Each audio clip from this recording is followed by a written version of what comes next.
ancient giant soul here back under my,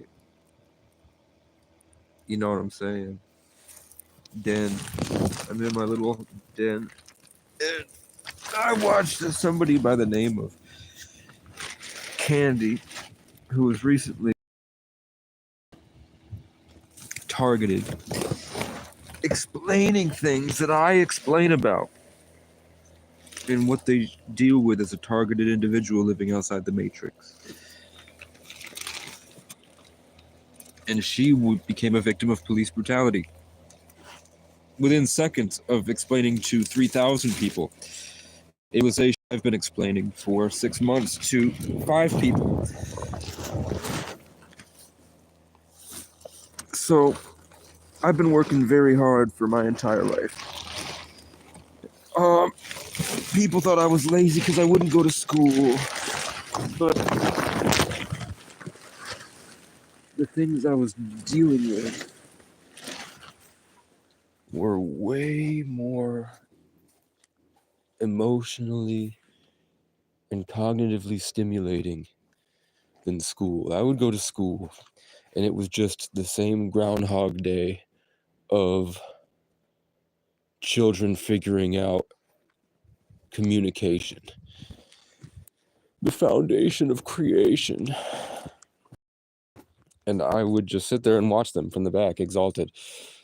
And I didn't like any of it. Sometimes I would realize we were in some type of alien pen, and me and my friends would get together, and somehow I convinced them to run away with me, and we would try to get as many people as possible to run away. Sometimes, and then they'd have to come looking for us. Some days I would just take off. Some days I would just lay in bed and not move, the same way I did here today. But we can get into my history later. Right now, I just want to talk about what happened to me today. Because if any of you have been watching or caught up with the story, I just got tired. I was going to stick it out and fight it through Mooresville till we got to some big conclusion and brought everyone to justice. And then the people that were originally helping me turned on me. And I felt very betrayed, which is normal in the ascension process. Because not everyone can get it, man. And that makes them mad. And they don't know what's happening because they're refusing to do the work. You know what I'm saying? So I know you know what I'm saying because that's how you feel about me. Which is ironic because I'm a mirror. I'm just a mirror. I have it all figured out. I'm a 33 Life Path fan. I just like to chill, and then I solve big problems. The problems I've probably solved thousands of times, but I think that I agreed to put myself into states of amnesia on a reoccurring cycle so that I would continuously tackle my favorite problems with new solutions, or maybe fine-tuning and honing different aspects of reality with my ability as a compassionate empath soul. Sometimes I think that I take on other people's personalities, and I sort of, like I'll have a controlling, I'm stuck between projecting and protecting. You know what I mean? I know you know what I mean. And they're usually, the projectors are the Aries, and the projector protectors are the Cancers, and the gaslighters are the Aquarius, and the thieves, the people that want to steal from you, are usually Cancers and Aquarius. I've never had a Libra try to steal my energy. It was more like she wanted me. They always say, Libras kind of get stuck in their own little bubble in a way where kind of they want to be around you and they want to convert you to their way. Like, they won't outright steal from you, but they'll make you try to give yourself to them. Aquariuses will take their abilities and revert it, and it gets very bad. Cancers will lock people in little underwater domes. of fighting fighting off, and they just kind of hover above you like they're a mastermind or something. And that also depends on your sun, moon, and rising. But while we're here, I'm just looking around at the trees because this morning, what I said is I walked 10 miles dragging a 90-pound cart. So I don't know if you know this, but I'm a Sagittarius, which is the phoenix, the person that gets reinvigorated by overcoming distance-based challenges. I've always been climbing mountains and having to escape from escape rooms. That's why my mom's an Aquarius Cancer. She puts a dome over me and I get trapped and I have to fight out of the narrative. And then when that doesn't work, she'll try to get everybody in an army against me, and she'll, under the guise of being a protective mother, she will try to convince the world that I'm not supposed to be taken seriously. Because if they took me seriously, they might realize what I have to offer. You know what I'm saying? But because I overcame that challenge, I felt so much like myself. I'm doing an Irish jig. I'm doing a little jig, guys. And you know what? I feel good. But I got here and I felt like I deserved to be how I've always felt about myself. I'm locked in this self-esteem trap where I'm always stuck between other people and myself because of my compassion. You know what I'm saying? You need a strong ego to be different than others. So to battle the compassion, I probably chose, but it was probably God to put my Leo in the North Node. So it's just a constant reinvigoration process, and I think I take everybody else with me. But the problem is, and you can see why I'm jumping, is when you get to a new town, or just if you kind of let your guard down, or you start to hold too much light in your system, all these people that have relationships, all these trees that are like little antennas with hairs that are constantly giving out and receiving information, all the animals in the area that need food and are hungry and cold, all the people that are hooked on drugs that may or may not have given away their personal sovereignty to become vessels. I wanted to say for extracurricular aliens, but that could be just something in a certain dimension you can only access with a certain amount of knowledge that delving into the deeps of drug addiction gets you towards. But when you have this glowing light that you get as a gift for things that most people are too afraid to do, to earn, like actually letting go and being yourself with full authenticity and actually caring about somebody without any sort of projection of your own belief systems, learning and growing.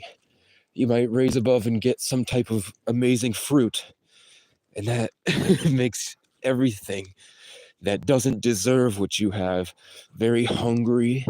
It makes them salivate. And those people usually like how it feels to be where they're at, which means instead of chasing what they could earn, they've learned skills on how to steal and destroy and convert and take your fruit, and they consume it and they ride the high until they're back to where they feel comfortable. And they feel like you're a sucker for leaving it out in the open. You know what I'm saying? So I'm casing the joint right now, looking for where these crows might have been. Because I remember where I was over there. You know what I'm saying? This will be a nice podcast. There's the gas station I've been thinking about working at. Nobody's gotten back to me. I've been trying very hard, guys. It's almost like God is not letting them because I had to be attacked today. Nobody's going to help Casey. He was going through a satanic ritual. So the crows somehow made it. Okay, here's something. Your Merkaba is supposedly like your soul vehicle. And when you're alone in isolation by yourself, or you sleep, it's very easy to get into your Merkaba and exist in your Merkaba. When you're on this earth, as we're getting rid of the Maya, the Kali Yuga, we're raising away from the illusion, we're starting to wake up and realize what's really going on around us. that this might not be what we thought it was when we were in elementary school. You know what I'm saying? So we've been gaslit. We've been too trusting of people.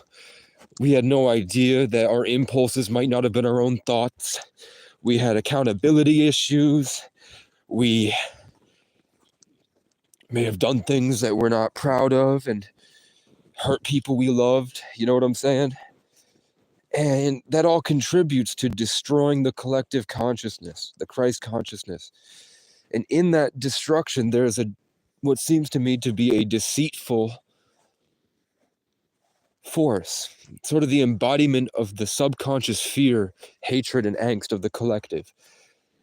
You know what I'm saying? So that thing likes to wiggle its way in any way it can.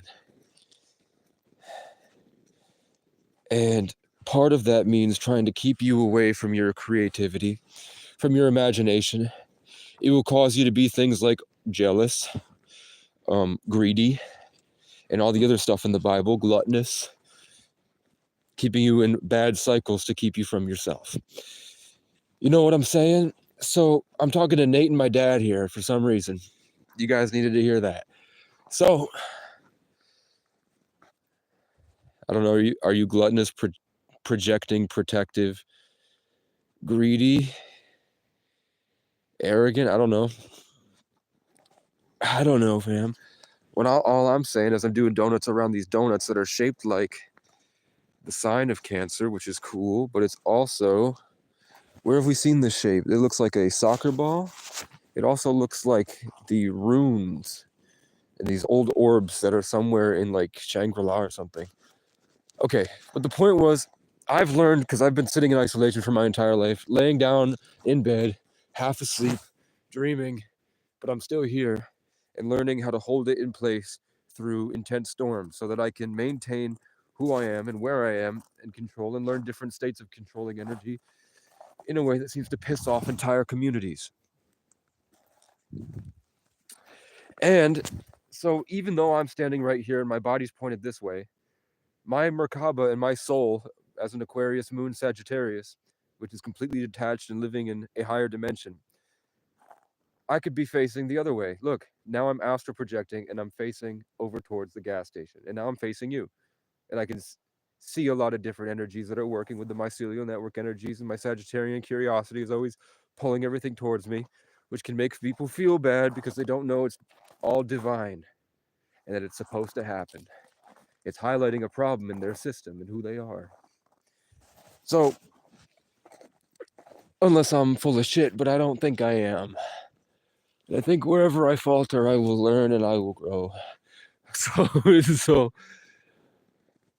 the crows that show up and they get into a position of a pentagram. And they get into the position of the old runes. It's a good thing we're in the snow, and that's why I pointed this out earlier. They get into a position that looks like this. Have you guys ever seen this before?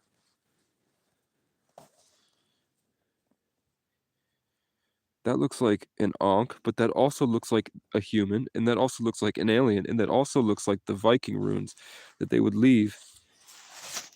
And it maybe a dream catcher, but they get into that position, and I'm at the bottom here, sleeping, saying, "Help me! I'm laying in bed." The first thing they do, once there's a crow here, and it's also the pentagram, it's either one or the other, is they start to suck out everything that I've earned and everything that I am and every relationship that I have, every girl that wants me, that is manifesting a future with me that could be an amazing relationship that I've been begging God for in my loneliness forever, and I'm finally getting rewarded. You know, before it gets betrayed and somebody else tries to step in and take it from me or some, you know what I'm saying? These stupid demonic attacks that go nowhere, and they always get punished, but they always think that they're not. I'm just pulling my pants up, but I'm not, because I'm going to take a piss over here.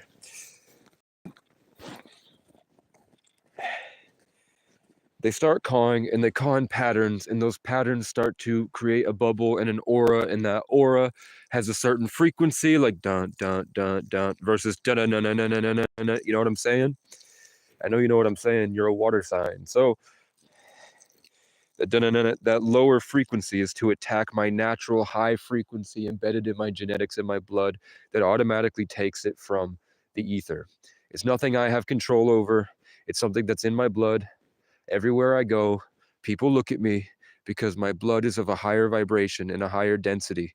And because of the circumstances of my birth, I'm embedded with genetics that cause me to house a certain part of the universe in a way that's specific to me and is a gift and is a blessing. And it's what people hate. And that's why everybody suddenly, when I hang out with them and I get inspired, becomes a little gay boy that wants to suck my big penis or wants to steal all my energy through their vagina. So, or if you're a cop, you want to like put me on my knees and hover with your dick over my face. Or if you're a parent, you might want to do anything you can to destroy me because you're jealous for some reason. I don't know. Or you want to just completely get so roped and stuck in your ideals because you know you care about me, but you're still trapped in your bad habits. It is what it is, guys. I can't control it, and it's often, you know, like I'm an 11. I don't know what my spirit team is. I don't know if being a 33 life path means you are an army. I think that makes more sense than anything. Is that as a 33 life path, I've lived so many unique and different lives that I'm not completely amalgamated. I am the bread, and all the different grains are the different lives that I've led, all working together to make it happen. You know what I'm saying? But for whatever reason, I wake up in the morning from intense, vivid dreams. The last dream I had, there was a bunch of different characters from my past that were all in a house that seems a little familiar, but also doesn't. Like, it seems like I might have been there and I might have lived there. And it also seems like I haven't been there yet. Or it seems like it might have been like 3 different places morphed into one. And all the different characters there are the different people that I've met in the past that might be thinking about me, or they might just be aliens that took on the shape of those people because they were trying to show me something representative in the character that those people embodied in my past as a reminder to get me through a process to produce a fruit. But my ex was there and she wanted to have sex with me and it was great. And I was like, there's so many people here. Let's give it a minute. And then somebody gave me coordinates to a city to go meet somebody. And they were saying that they went there and met him. So they weren't really suggesting I do it. They were more bragging. But the kid in real life, that kid is like 12 years old. And I know for a fact he's never been to that city. So I don't know what that was. But the fact is, when I wake up, I'm back in my Merkaba, I'm feeling great, things are going well, and I start to do energy work. And my energy work is never, let me steal something from others to make something cool. It's always, let me uncover all the different ways people have destroyed and hurt me so that I can find a way to push it back and bring justice and healing to the world. So I'm always just raising my awareness with Sagittarian curiosity and growing to all the different realizations about the people that I've met in my life and what they really wanted and how they really feel and what they need to learn and how I can help them best. That's the 33 life path in a way, the ancient tree of life, exalted, free in the Aquarian moon, traveling with the Sagittarian, teaching people and telling jokes and getting laid to make my name last as long as my last name. So that happened today, and I was able to break by it, and I was able to take back my self-esteem and my self-worth, and I was able to recognize more times in my life that people had done spell work against me and tried to take things from me. I'm hearing, you just left it around and it was cool, so I took it. So starting to take back and build back myself, I'm seeing giant glowing balls of light stimulating my third eye and just searing into my brain as I'm speaking that are coming from the mycelial network through the moon, which is why I like nighttime. Then I usually I can recognize who likes me. You know, I made an impact on a lot of people. A lot of people care about me. I'm usually so far gone from my authenticity that I'm not able to coagulate my common sense and be myself and embody this critical thinking that I brag about all the time. But I don't really brag about it. I just state it to remind myself that I deserve it so that I can hold it for longer.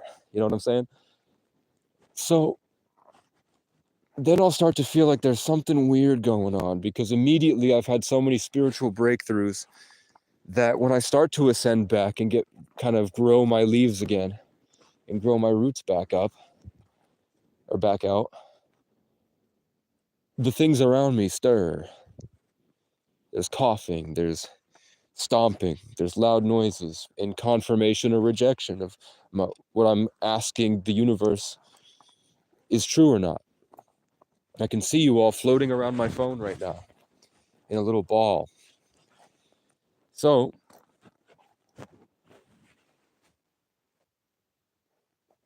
when that happens, I sort of phase out of reality, where my natural vibration is alien to the planet,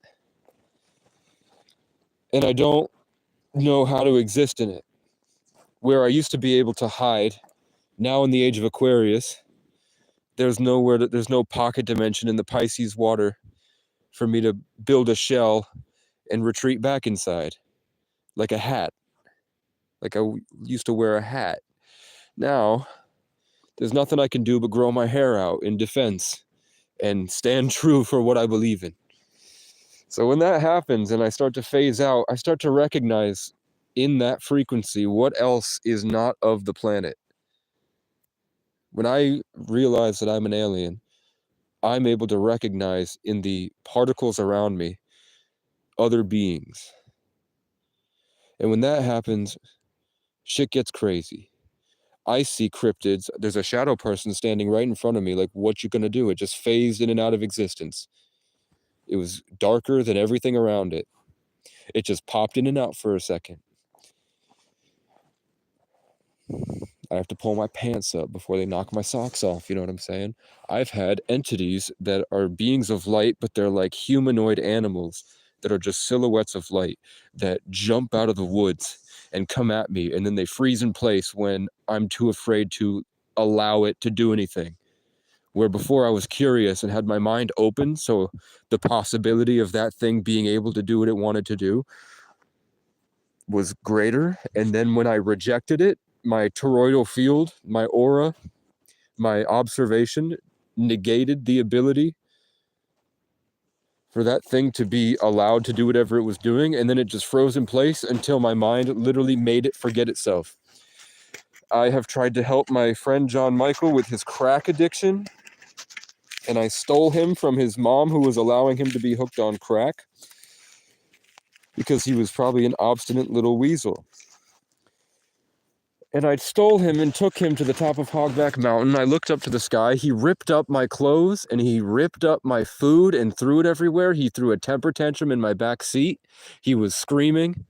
He was kicking. He was laughing and cackling like a crazy person. Like, John Michael was in my back seat. So I look up to the sky and I said, if I should, he's ungrateful. I don't even know if John Michael's ever seen Hogback Mountain at nighttime, which is one of my favorite places on earth. So I look up to the sky and said, if I should take John Michael to my favorite place on earth so far, give me a shooting star. And the biggest shooting star I've ever seen slowly flew directly over my head, right to left. Well, straight, but more toward, it was going down this way. So I assumed that was a good sign, because if it was coming at me, I would have assumed no, go back the other way, but it was going towards the place I wanted to go. So I brought him there. It was some type of full moon. The sky was brighter than usual. It was this deep blue hue, sort of like how the moon is hitting the snow right now, but not the sky.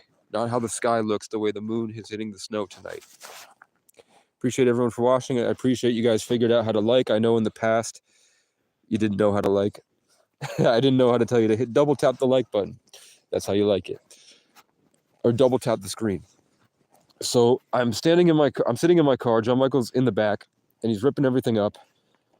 I'm just waiting there, holding on to all the energy. I know it's my year of the water cat. I know that I'm in alignment all year and that it's the most powerful. So if I'm going to change this kid's life for the rest of his life, I have to figure out what the fuck I'm going to say and do right now. So I just chose to embody my best version and hope that he can find a way to reference it for the rest of his life, because that's what I do.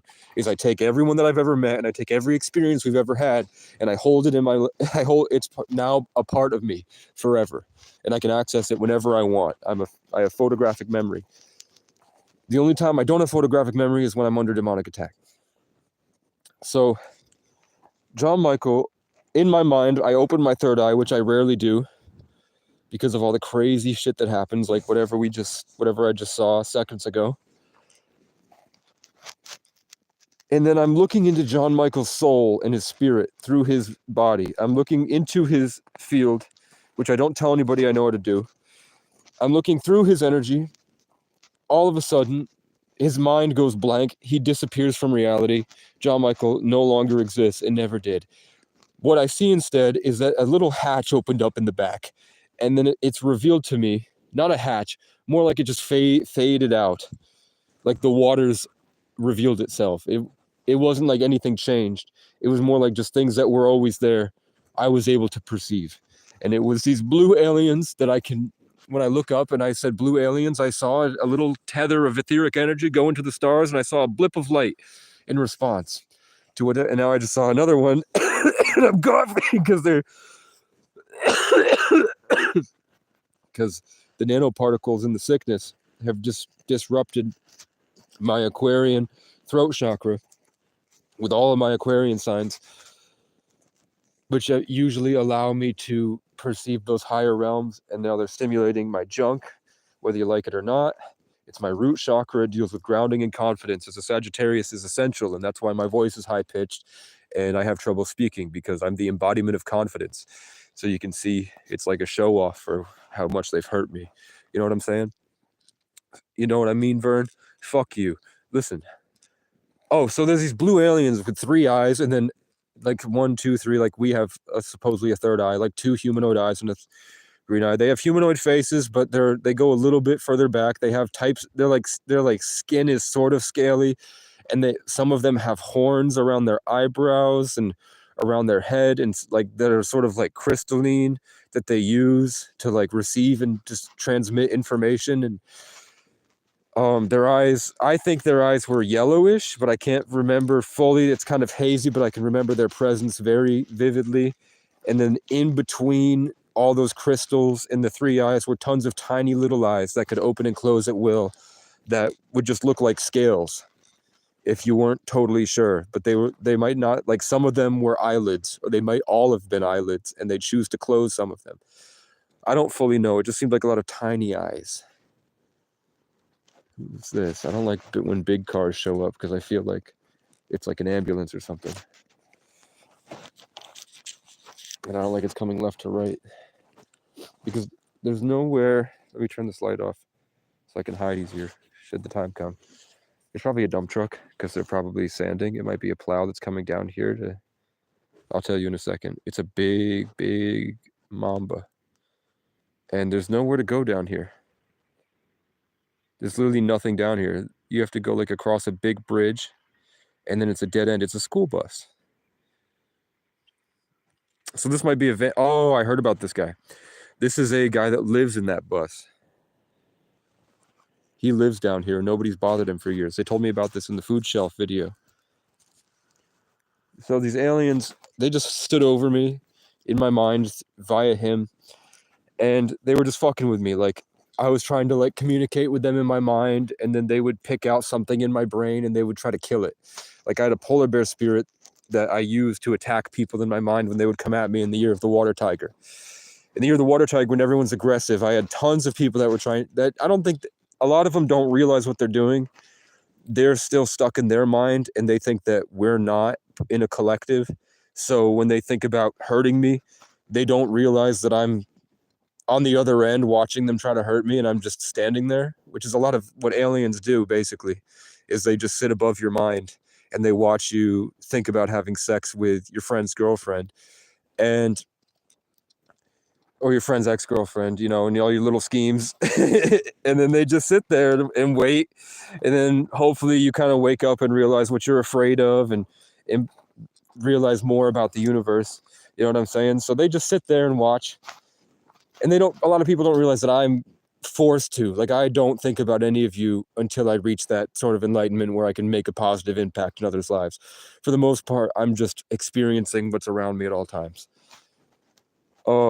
With those aliens, they ran in and kept trying to kill my polar bear. And then I kept having to believe that assert that the polar bear did not, in fact, die, and the polar bear attacked them. And they were still amused, but I felt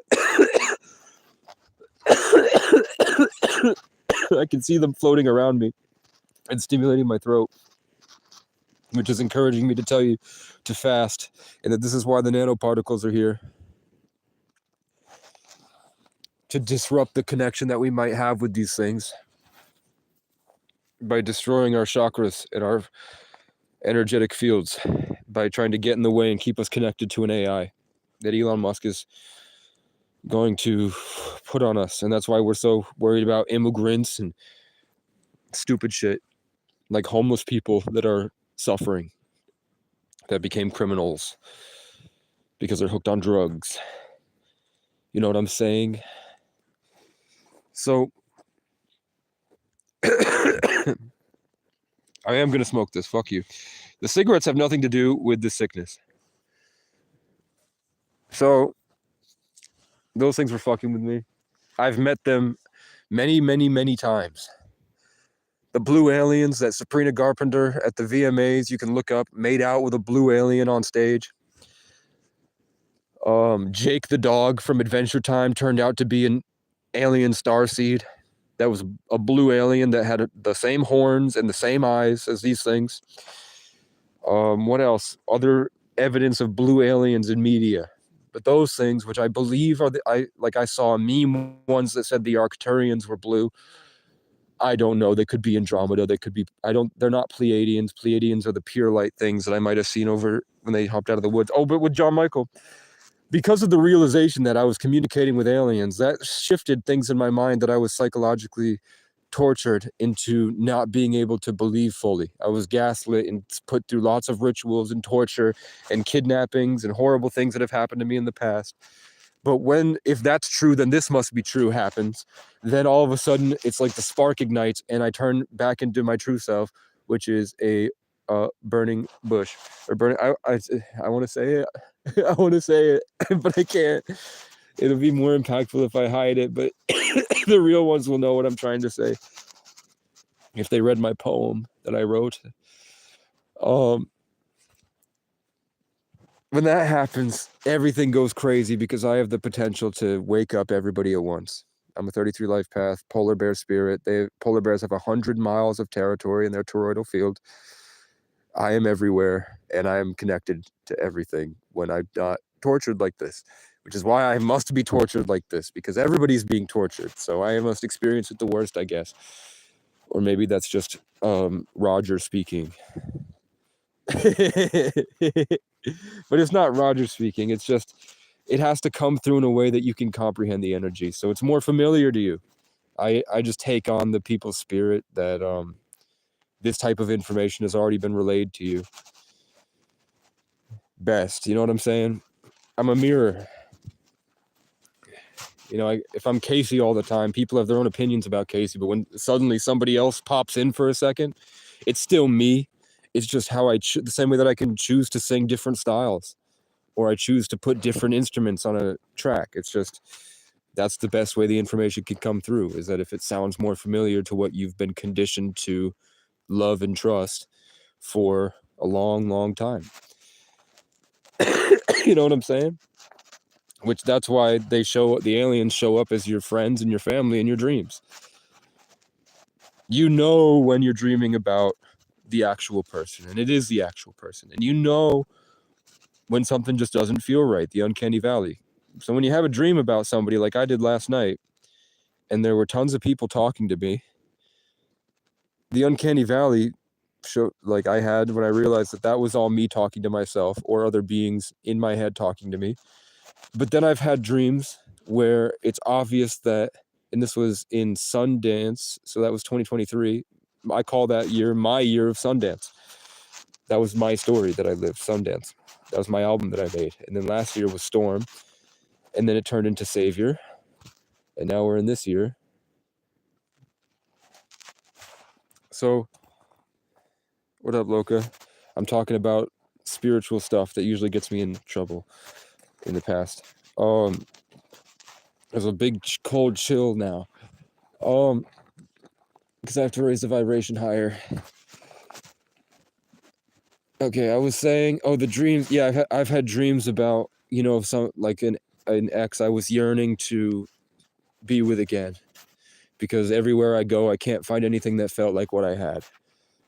So I had a dream where the ex also felt that way, and we had reunited for the first time in a long time, and recognized that the whole world is gone and messed up, and we're still here. And it was amazing. We hugged. She and I hugged, and then we tried to get away, and then the Matrix attacked us. I suddenly was no longer wearing pants and underwear. And then there was a child in front of me. And then the mom got so mad, she got all the kids in the car and rammed her car into us. And then the girl ran away. And then something happened I won't say. But it felt like an almost permanent destruction of character that I was trying desperately to heal. And I couldn't figure it out. They had locked her mind in black culture. Her face turned into Kanye West, and she spoke like Kanye, and she couldn't remember who she was, and she was walking around with Kanye's head talking to herself. And then an ancestor spirit told me about the Black Yay in native Navajo prophecy. The Black Yay. Check out that when you have time. Do I still have... Loca, you weren't here. So I had a big breakthrough. I felt like full real committance to God, where I had strong faith again, which sort of changes everything when you believe in a God that your whole worldview gets destroyed or changed. The world no longer becomes magical and mystical, and you become loved. So big things happen then. So I was in a very bad place in that motel. There was a lot of bad people around me, and there was a lot of bad people that were coming at me every day, like police. If you believe in God, you believe in spiritual attack. So that was heavy, but I felt like I finally had the ability to kind of let my light shine and sort of show them that I didn't care and stand up for myself. So as soon as that happened, I have my headphones in. I'm listening to a video sort of explaining to me what I was feeling, like a tarot reader was explaining what she was seeing, and what she was seeing was the exact process I was going through. So every breakthrough I had someone there to validate my experience. So I knew I wasn't crazy. So everything was going well. I did miss the phone, but I was like, okay, if it's important, they'll call back. They must think I'm in the bathroom or something. Somebody starts slamming on my door. Bum, bum, bum, bum, bum, bum, bum, bum, bum, bum.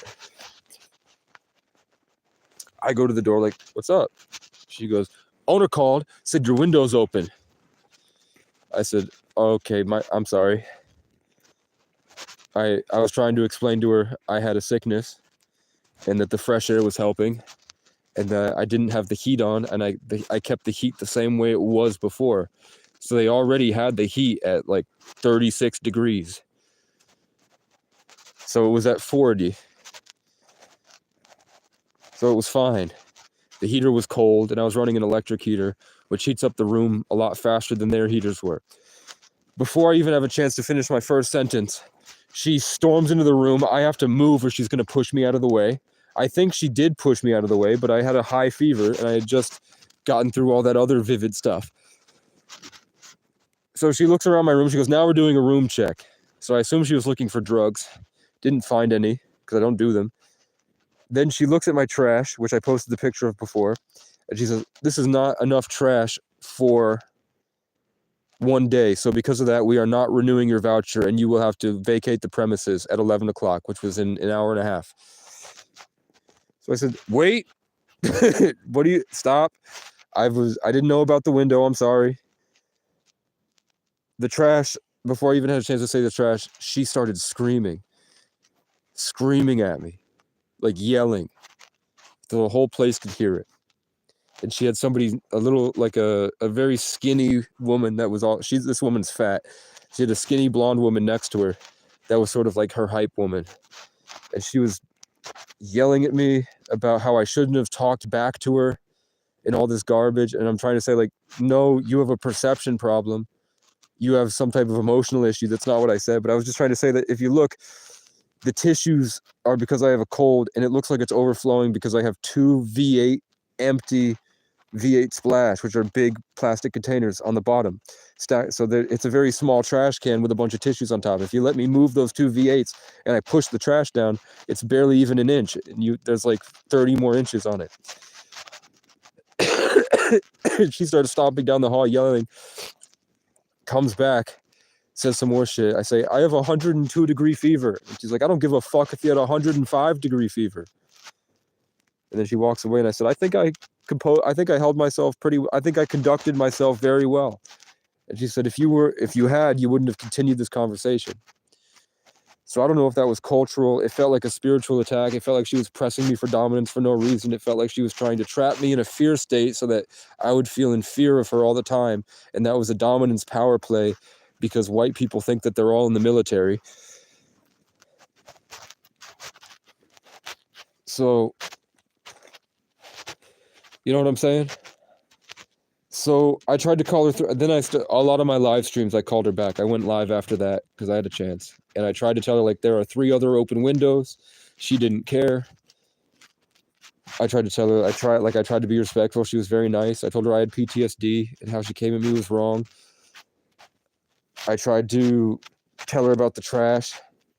I told her it was going to be a snowstorm where it was going to be, it said it felt like 4 degrees. So I'm going to go back with 100-degree fever out in 4 degrees. And she was smiling. I could feel her through the phone. She had this weird tone about her, like she was so happy about what she did to me. She was overjoyed in what she did. It was the sickest thing I've seen in a long time. Like, even the cops are like traumatized enough to not be able to embody that type of delusion and derangement. And every time I called her, it was like I stepped into a Venus flytrap, and she just did more and more trying to fuck with me. I tried to call the owner. She lied to the owner. The owner stuck behind her. She made it like this big virtue signaling deal where the owner's like, I mean, if she doesn't want you here, man, there's nothing I can do. And he refused to speak to me. And she said if I survive the night or something, I'll be able to speak to him the next day. So I left. I tried to call everyone I could. It didn't work. Then everywhere that I went that day, they were worse and worse and worse and worse. Everywhere that I went, Capstone wouldn't even let me in the building. The people that I spoke to the other day that got me that motel room, and they offered to get me a cab all the way to Jeffersonville, which is 20 miles. And they gave me tents. They were the only people that I felt safe enough to talk to. They were very helpful. Then all of a sudden, the only one that in that building that had experienced homelessness, which coincidentally, she's the front desk in the middle of the building. So the center of the building, she was great. And I love talking to her. Her name is Hazel, but she has blue eyes and she's an Aquarius. She was amazing. I love talking to Hazel. Everyone else, it was just as sick as this woman, almost like the devil had put a software update out and everyone got stuck, except for the chosen ones, or the people who had suffered enough to have already been able to say, I don't want that anywhere near me, and to be strong enough to have it not affect us. We all had breakthroughs, and we were closer to God, closer to a higher connection. These other people, all of them, everyone, all the cops that came at me, all the women in that building who that purposefully hid that I was dying of some sickness with 103 at that time, 103-degree fever, hiding behind the building with a little heater under the tarp, trying to get a couple hours sleep before I went back to McDonald's to live stream for you guys. That's what I was doing.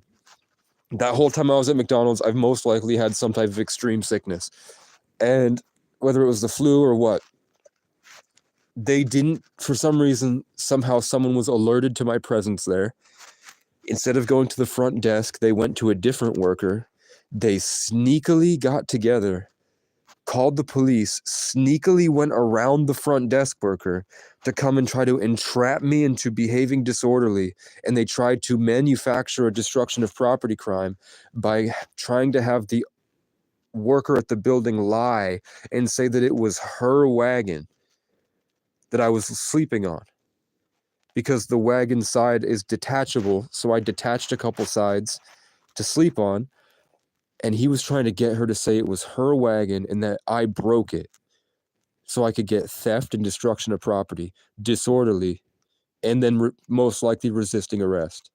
He was trying that. I called him out on it. I had to de-escalate 2 cops with a 100-degree and a woman who works for a homeless community action place after I just got a couple hours of sleep with a 100-degree fever.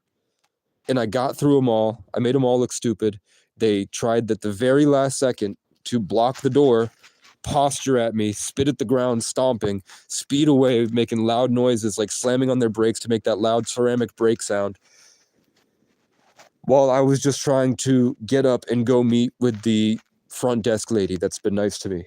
Then, when I got in to speak to the capstone worker who has a lazy eye, so one eye is looking off into space and one eye is looking at me, but she started using terms like, as long as you stay connected to me and you stay in place and keep letting me speak to you, then one day you can fall in line like all the rest of the people that I work with. And she said, fall in line, and she looked me in the eyes twice. And I'm like, there's no way that woman hasn't checked out and that's a demon fucking with me. There's no way someone would talk so evil like that.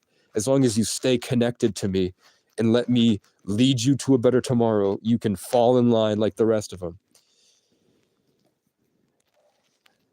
You know what I'm saying? Like, she's obviously using spiritual lingo, charged words, to try to force my subconscious mind into something I don't want to be a part of. That's a little rapey. If a guy had said that to a girl, it's giving Christian Grey, but the person's not me. It's a fat Vermont woman.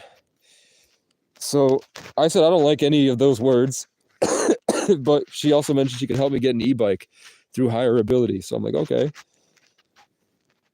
Then after I go into the hotel, and after a week I come out and I still have a 100-degree fever. Isn't that crazy? I still had a 100-degree fever. I went in on the 8th. I got out on the 14th. I went back to Capstone and they wouldn't let me in the building. What they did is they sent a worker that I've never met. So the 2 women that had come at me before, and the front desk woman who was very nice to me, none of them opened the door. They would not let me in. And they came out with a tray of 3 waters and 3 orange juices, and they left it on the ground in front of me with no explanation. Which is, you just had a spiritual breakthrough. You've just realized you're a human. We no longer care. The only way you're going to speak to us is if you remain an animal. Eat your fucking trough, you dumb pest, so that we can feel good about ourselves when we go home and gorge ourselves on whatever's making us obese. So I said, get lost, bitch. I said, you won't help me? After all this, I just exposed your... I'm going to war for police to save homeless people, and you work for a homeless shelter. And I had to beat you guys up, narratively, and you're not going to help me? And they were happy to say, no, but we'll leave you a tray that you can eat from. You fucking... whatever you are, you little animal. So I said, get lost, bitch. And she froze in place, NPC. And I was like, Yeah, you don't want you better hope that there's no martial law tomorrow because you're going to be out in the woods. And we all know where the cops live. So they're gone the first day because of all the people in these trailer parks that are sick and tired of what they've done to them for years, for decades of Ron Audette soliciting homeless women on drugs for sexual bribes. And little Marco, who's the son of the chief of police, walking around, stomping, throwing temper tantrums, spitting at the ground, manufacturing crimes for people that are more of a man than he will ever be. Because we've been out here without any help and without any nepotism. Marco can go fight Sergeant Audette in a jiu-jitsu training room for as long as he wants. It will never be anywhere close to Casey O'Brien having to fight off a 60-year-old black belt on mushrooms that pounced on him by the Burlington skate park in the forest, and he had to cut his way out with a machete, use the tent as a weapon, and choke out this old man until he ran away. In the year of the cat, and his name was Cat. And he was a Leo, and I'm a fire cat, and he's born August 5th, which is the year of the day of travel, the 5th. And he traveled the entire world. And he told me his favorite place was France because it reminded him of Gallic France, like his ancestors. And he traveled all of the East, like Europe into Asia, and became a black belt in martial arts and ran a dojo in Boston. And he taught me how to read tarot because a guy named Brian with a little dog brought me to him. And Cat was at the top of a hill in the center of Burlington. And then later, after I guess he beat me, he caused me to be in a fear state and took advantage of my trauma to steal my energy because I was stupid enough to go into he had a yurt, and then inside the yurt, he had a tent, and then inside the tent, he had a smaller tent, and then inside that tent, he had a den. And he called it Wolf Hollow because he calls himself Hollow Wolf. The empty Leo, the void, the homeless man that sucks up all the life force. The reverse Leo, the black sun. And he rode around. He used to make custom bikes. So he was an old guy he was really tall. He was like 6'5", really skinny, but he had a whole full six-pack. Crazy guy. I think I've told you about him tons of times. He would walk around on all fours through public parks, and then some kid would be like, what the fuck is that? And then he'd get up and throw a frisbee and bean a 10-year-old in the head. And then the parks ranger would show up and he'd roar like a lion and then bean a frisbee like across a football field to bean somebody in the head. And he got in a lot of fights that eventually it took the entire bus station full of people. So there was like 15 guys and girls, 15 people jumped him and put him in the hospital, and he got to be on morphine, so he was happy.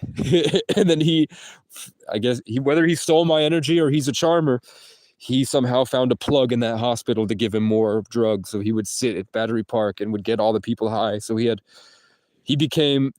so Battery Park in Burlington is this big flat place, and then there's a giant cliffside, and then there's the waterfront, and then there's Lake Champlain, and then there's the Adirondack Mountains in New York. I was at the bottom behind the sailing center in a swamp, sleeping in my tent, getting sick all the time, going out to the skate park when all the rich kids would throw all their rich, nice bags of chips with a couple chips left, and I would eat all the chips, and I would get food poisoning a lot. But it is what it is. I would get really sick. But I would wander out with a group of 40 raccoons, and then I would open sometimes I would open and leave the trash open, and they would go in. Sometimes they would get stuck in the trash because one would try to hold the door for the others, and then he'd fall in, and then they'd be banging trying to get out, and I'd have to take my mile marker and push the trash open so that they could all crawl out without hurting me. And then a lot of pretty girls and kids on drugs would see that sitting at the waterfront watching this guy carried around this big stick because I was sick. So I walked around like an old wizard. And I had done mushrooms and acid, so I was connected to the forest completely, walking around like an old druid. And I'd let the animals free, and then I'd turn around and look at them, and they'd feel something they'll never be able to describe until the world revolts, and we achieve a higher state of consciousness and connection to the mycelial. And then I would freestyle rap better than their heroes. And I'd show them I'd play them my songs, and I would sing to everybody at the waterfront. And then that guy, without realizing it, he was at the top of the hillside in a little alcove off of the main flat. So he was like a hollow wolf, like a black hole void Leo. He was lower, hiding in a circle that he cleared out, and he used a shovel to make steps. And then at the entrance to his hollow, there became a group of like 15 tents and a homeless camp that's just on the main road in Burlington, right in the center of town, defending him. And he was probably pumping in tons of vibes into those homeless people, giving them drugs and reading tarot for them, and then training them how to do martial arts down there, which is a really cool story. I wish he chose the right side. I wish he recognized my value, because I could have made him into a champion. I could have made him a leader of men. I could have made him into, I could have made him in my image. And he could be another tree in my forest, you know what I'm saying? But instead, he's going to just get cut down over and over and over and over and over and over and over again. Oh, but the point was, all these things that I can imagine and all these things I can do is so much less right now than what it was this morning, because of everything I had just been through. Had put me in a good position where I had individuated and my character was great. I felt really happy about myself. My self-esteem was off the charts. I felt like I was glowing in a way I'd never glowed before. And I was just, nobody was going to bother me today, because I know nobody comes here because it's 5 degrees. So nobody wants to walk their dog in 5 degrees. The dog's going to freeze, because it feels like -1. So the only people that come here are people that park their trucks to drive the snowmobile on the rail trail. So I knew I could sleep there and no one would bother me. But immediately I started vibrating. I felt the presence of the devil, which is like it's not necessarily dark. It is definitely dark, but it doesn't shine the way that God does. It's not of the heavens. It's just there. Like it's just stuck in this purgatory realm. And then when that happens, the crows all come out. So I expected them to come out. They flew somewhere where I'm standing, so I'm assuming they were up here pretending to hunt, but really what they were doing is assuming the pentagram shape, because I was facing all the way this way. So they probably perched right there, right there, right there, at the end over there, and then right here close to me, because I could hear them. So I knew that they were right around this area, which is why I think that somebody did donuts in the shape of what they looked like. And they cawed. Every time they cawed, it felt like my big bubble of Aquarian, Sagittarian, confident energy, my huge aura of untapped potential that was living in my peripheral vision right here. Like I dug out a part of the universe that was outside my Merkaba in my peripheral. That's what I use to make my TV shows and everything. You know what I'm saying? All the stuff that I do is because of how I use my mind, and I use my mind spatially. And the crows assumed a part in that space, and it felt like they all attacked me. Every time they cawed, I felt this painful jab through my own energy into my nervous system, and I could feel like I'd lost suddenly half of my engine on my left side, and it was just gone. And it was in my mind. So in the past, I would be able to be strong, hold through, convert the energy back into what was once there, and then push the crows back and make them feel the way they made me feel. But lately, it's like they've evolved. The energy isn't right, or I'm in the wrong location, or the crows have evolved with me, with all the drug people that do drugs here, and they're a part of a darker network now because I'm outside of society. So they have a stronger network. For whatever reason, it hasn't worked the same. So they were able to just continuously hit me and hit me and hit me. And I felt like they were literally devouring me until I felt empty and stuck out of reality, the same way I felt like those dark beings were stuck out of reality. And then I felt like I don't want to say they flew away with me, but it's taken a long, I'm still not here. I'm back to being disassociated instead of where I was when I just persevered by walking 13 miles through sub-zero with a wagon, or however much it was. It's around zero. Carting it through snow, that means the wheels wouldn't move.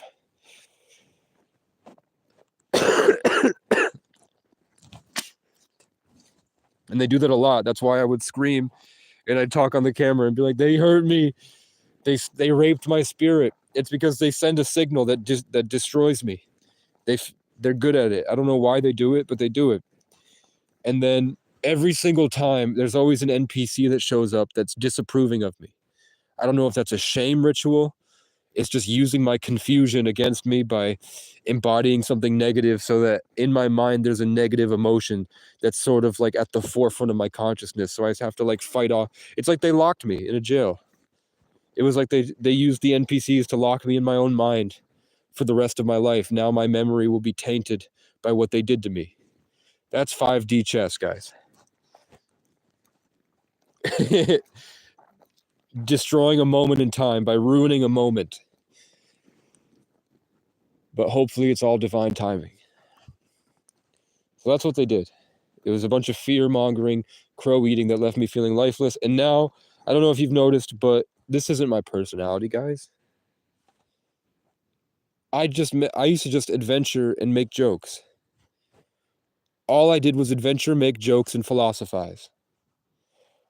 Now, I'm stuck in this explanation where I never know exactly who I am because the core star of who I was becomes harder to embody, like, be.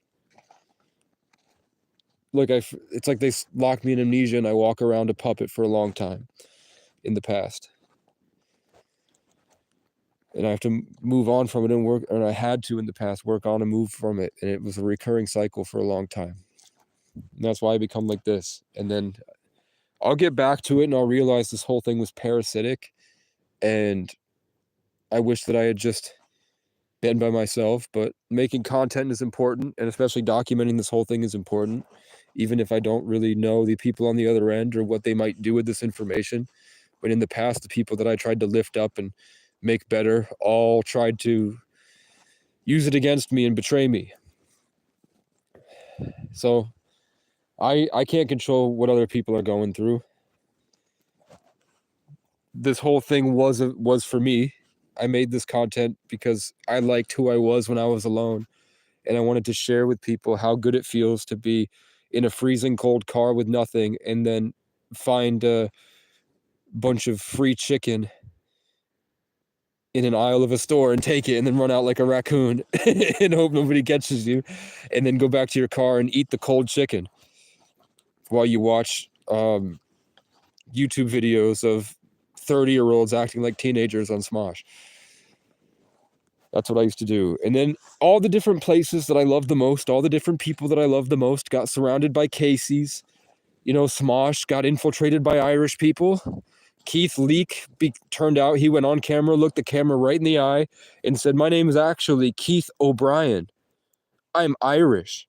And then Shane Topp said, "Actually, I'm very Irish." And then Amanda Leon Canto said, "Actually, I'm very Irish." And they're like, "Wow, is Smosh all Irish?" And then they all looked at the camera, and I'm I'm sitting there in my car like this. But in my head, I'm like, whoa. I don't know what this car... Oh, it's a fucking cop, guys.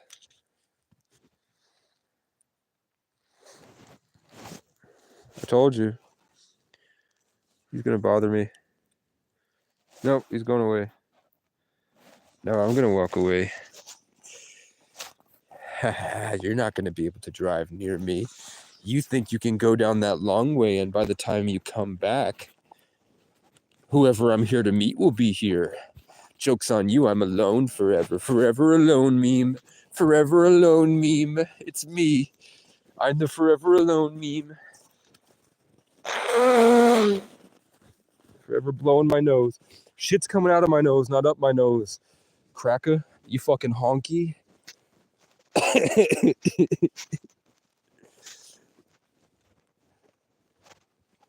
You fucking loser. Oh, I'm gonna walk away. And he's gonna think I'm not walking my dog. When in fact, I'm walking the dog all day. Burger King foot fetish. Okay, what was I saying? See, I told you. I fucking told you. I fucking told you. I fucking told you. Let's walk away.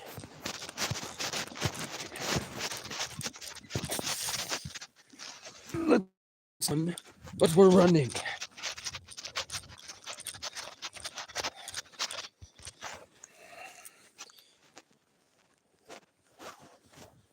Leave me the fuck alone, bitch. I've got things to do.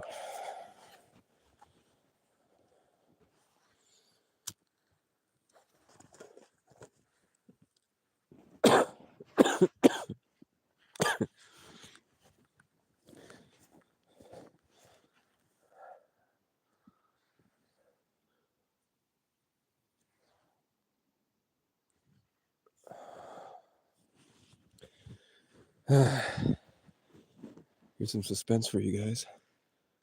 Where is he? Do you want to come tell me that the park is closed? Sergeant Douchebag?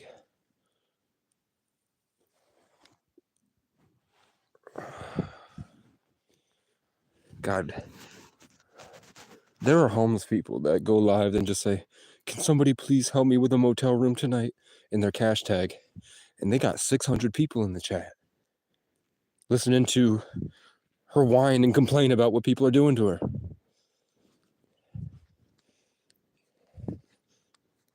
What's he doing? Now I'm curious.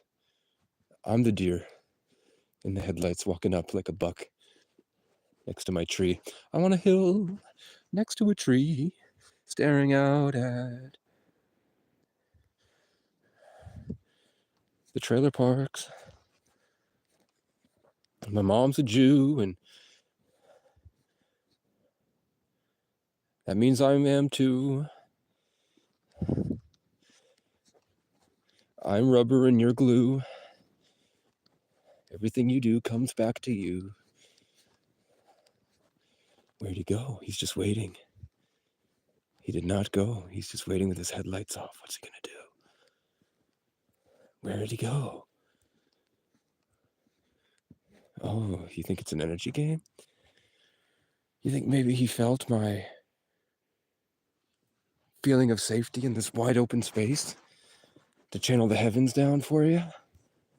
And now that distraction, you think maybe they have insecurities and power game issues? You think they were bullied in high school?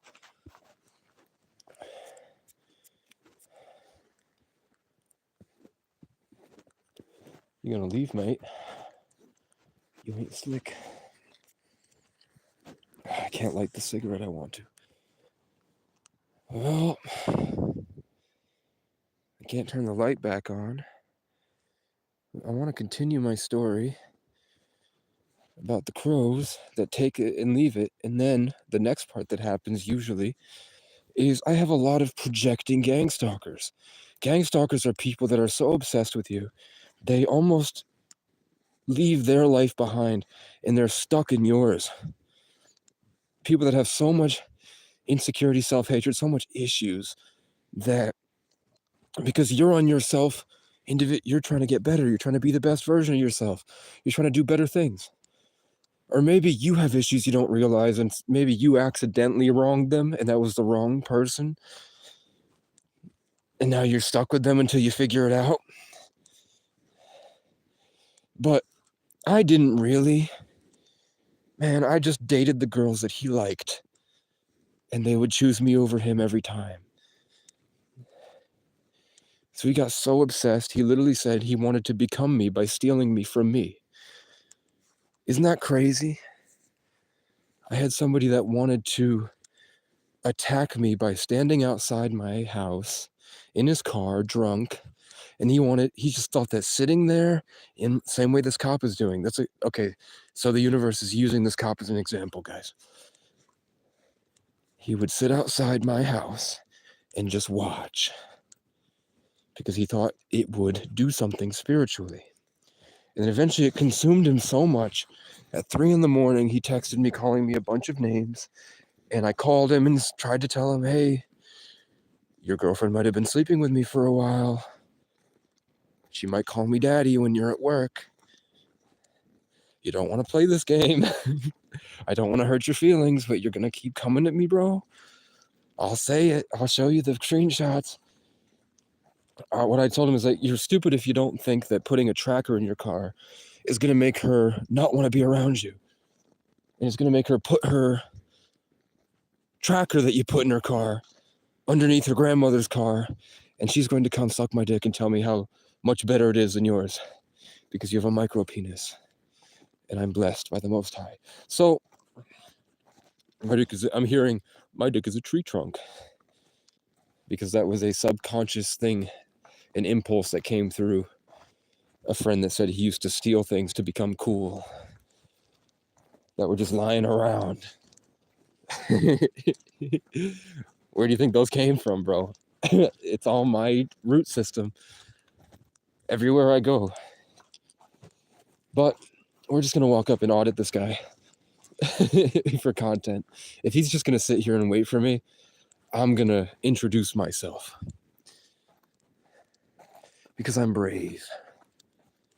So, and I want to smoke the cigarette, but not really the cigarette.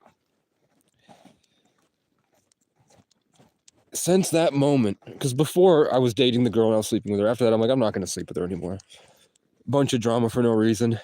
The girl is already, she couldn't stop talking to guys on her phone. I knew she wasn't sleeping with them. It was because I was emotionally unavailable because I would just ignore her and make beats all day. So when she would sit there while I'm making beats, she would play little love stories in the hopes that maybe one day they'll be better than me, and she never found anyone that was better than me. You know what I'm saying? She was like, there's just no one that feels like you. And I was not about to tell her anywhere to the reason why. So I'm just going to walk down the rail trail. Okay, so these guys were looking.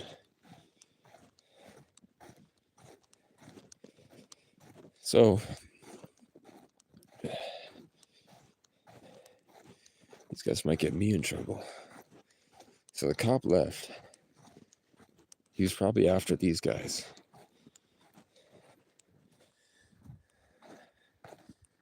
Because, oh no, he's back. Let's get out of here. We're going to see a lot of movement tonight, fellas. So, I'm not trying to be a participant in this. I'm just going to walk. I'm just going on the walk. I'm going to light my smoke. Look at all this serendipitous events happening around me. Right when I get here.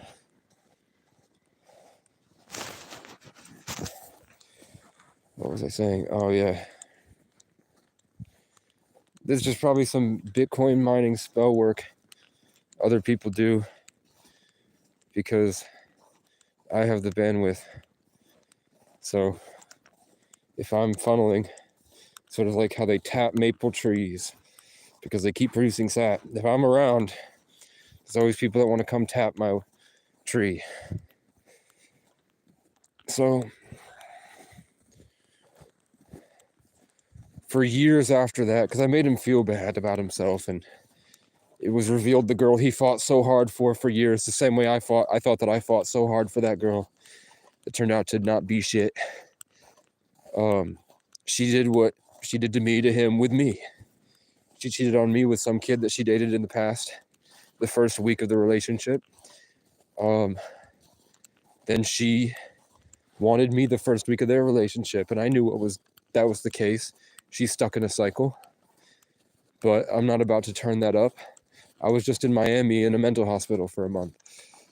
That I was kidnapped because I had weed on me, and it was either go to jail for weed possession or be in a mental hospital. So I did that. So I slept with her, and then she kept coming back. And then he found out because I told him, and he didn't believe me because he thinks he's the king of the world.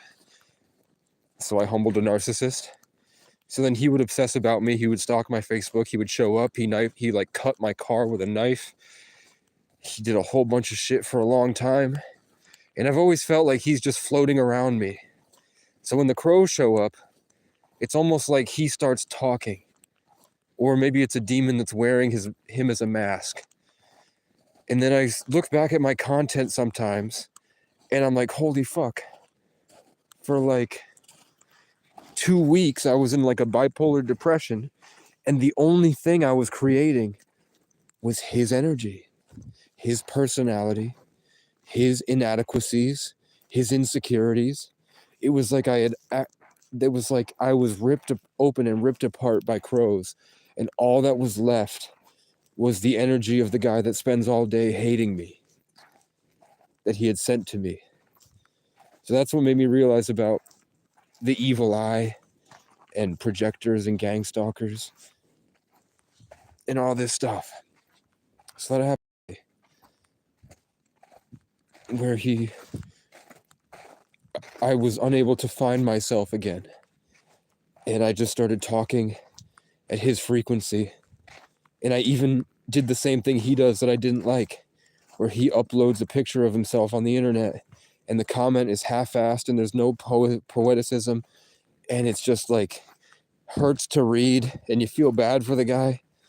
I fucking changed my and I see a lot of people fall into that same spell where they change their profile picture and nobody likes it because it's obvious the person was doing it for themselves, and it wasn't like a God meant, it was something else. So I fucking did that too. I thought that it was the most perfect thing to do, was to change my profile picture. So I'm not mad nobody liked it. I don't even like it. I don't know why I did it. It was almost like to ruin my reputation for the month by all the people that we were building together a better network again. Which fucking sucks, but as long as you keep going, it's gonna be all right. So I just wanted to make sure this wasn't any cops. This is probably why the cop came down here. It was a cop. It had the headlights and it had the high beams. So after the cop left, these guys showed up. And now they're taking off because I'm walking around and they don't know me, but they're driving expensive ass fucking cars. Now I'm gonna light my cigarette so they know I'm not evil.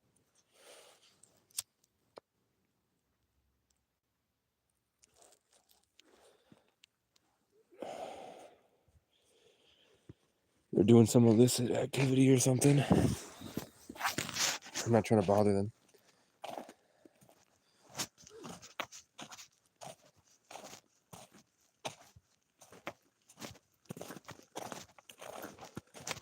I need a new one.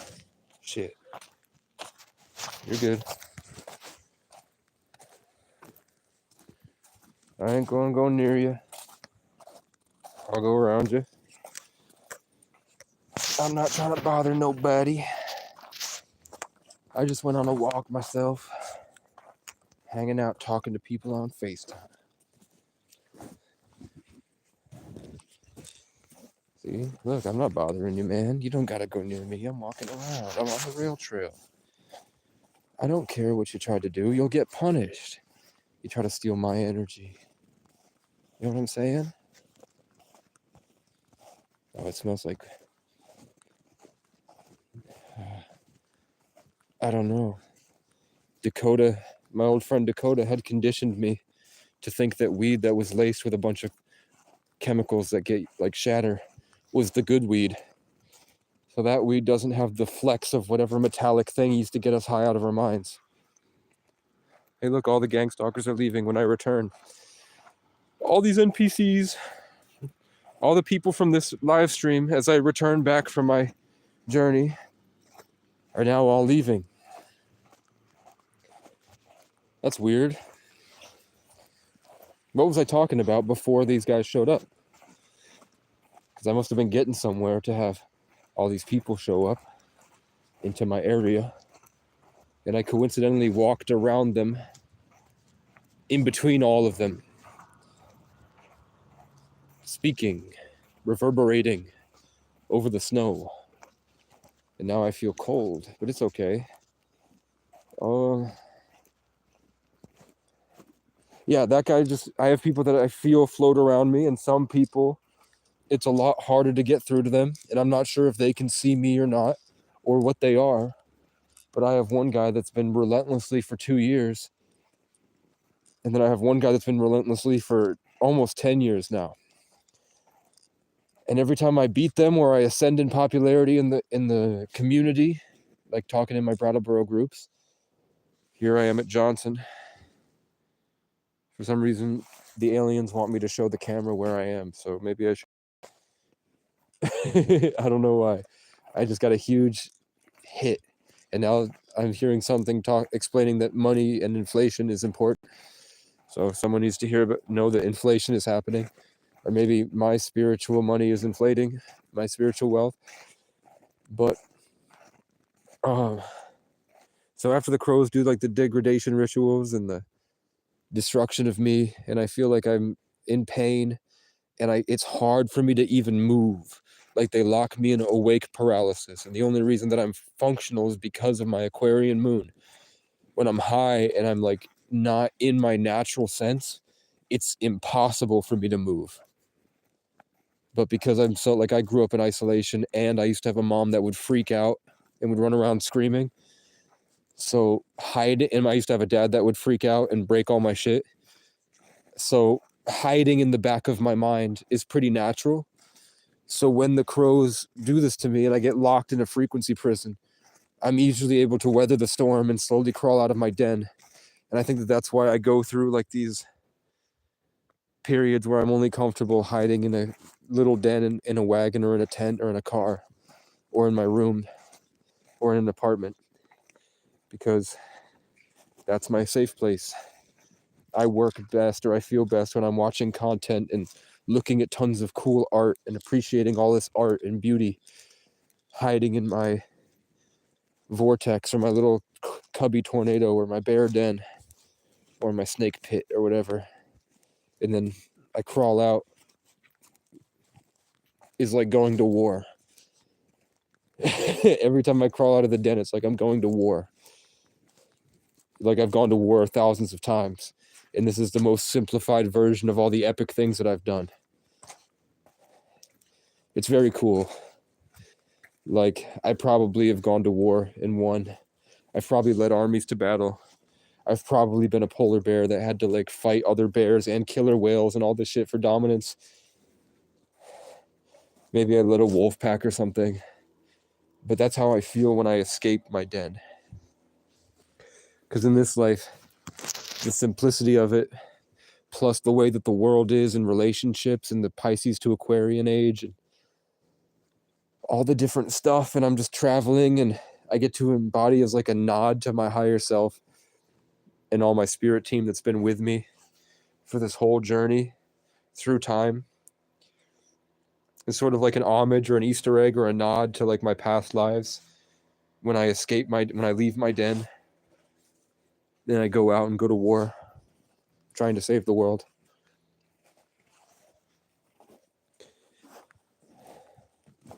And then we had a bunch of kids getting high, and we had a cop that I thought was here for me. And then it turns out who he's really here for was to bother these kids. And then he probably was also there because somebody, maybe the bus. You know what I'm saying? That guy with the bus. He went down there. And who knows, that could have been like a big transfer I just witnessed. Like that bus could have been full of drugs and he was distributing. So that car, the big bus went down there, and then the car went down there, then the cop went down there, then somebody else showed up and they were doing drugs. Then all of them left because I was there. And then later, when everybody was gone, then the bus left. Who knows what's going on way out here in the sticks? But I know that I feel so protected and safe when I'm here. And because of everything I've been through, even with these crows and demonic entities, that should be terrifying. You guys would shit your pants. But I just keep the faith. And I just keep asserting my will that I'm okay in my mind. And then eventually I know that I'm going to be able to walk around. And even though there's obvious evidence of a Truman Show, MK Ultra shit going on, I just continue walking in circles like this. And I'm probably being puppeted by something. I'm not saying I'm not. Like, I'm not choosing to walk in circles like this, really. It's more of a subconscious thing. that I end up walking around like I say that the NPCs walk around. But I'm still able to create, and I'm really happy with my albums. And I think that I'm helping many, many people, even if those people might just be extensions of myself put in this game to reflect certain aspects of myself so that I can learn. Sort of like maybe my soul is so big I have to be in all these people, and that I didn't incarnate as Casey Francis O'Brien. I incarnated as a wave of energy on the planet, and that energy is working through many different people. And then I have people that want to control that, and then this version of me is very damaged and psychologically broken, but I'm still who I am inside and who I'm always going to be and who I've always been. So when I feel people hovering over my head and my tone starts to change and I start to feel more of the energy in my body of that person that seems to be like doing whatever they're doing because I let them in once as a friend. And that kind of left me susceptible because I didn't realize what was happening when the relationship grew. And now this, what once was like this mighty warrior has been degraded into a broken child, all because he let in the wrong people. But I still live. I know I'm just like a couple good choices away from everything converting in an instant, and everyone that's hurting me becomes afraid of my awareness of what they've been doing, which means that I have a choice to assert myself in the right way, and they're all working to keep me stuck in a bad paradigm, working against me. I heard people that are working against me, but they're all just small compared. The only reason that they might be big or enlarged is because of the relationship they had with me as a 33 life path. Sagittarius, Aquarius, Taurus rising, Jupiter in the 8th house, or no, Sun in the 8th house, Jupiter in the 12th house, Saturn in the 1st house. Isn't that crazy? To have Saturn in your 1st house sucks. Having a Sun in the 8th house is epic if you're destined to be on stage. Anywhere else, your life is a gauntlet. It's an escape room in a prison cell. I was made so perfectly for what I do. Nobody else can really it's just different. It's different, guys. You're all different. You're all different. You don't have to be like me. But nobody's better than anybody else. It's impossible to be.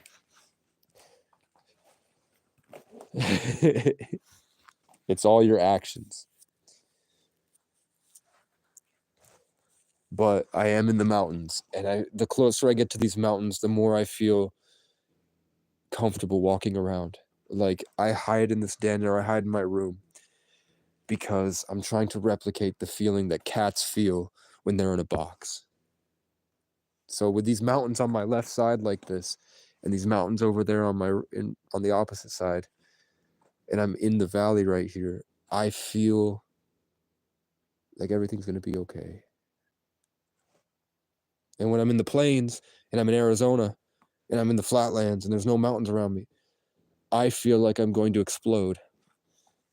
I feel like the Hierophant in me gets so bright that I feel like I feel like the universe is going to come down and grab me by the head and just pull me up into this heavens. And I'll become everything everywhere all at once. When I'm in the mountains, I feel like I can hide in this little cat box. Does anybody else feel like that? Like when the world is a flat horizon, your philosophy and your curiosity about the heavens becomes so powerful, it's almost like you're going to get launched like a slingshot into space. Or do you have your own cool, unique thing about you?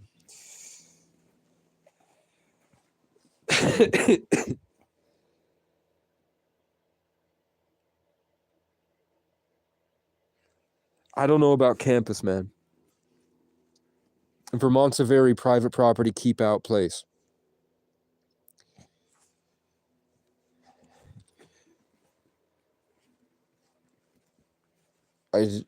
it's also a simulation.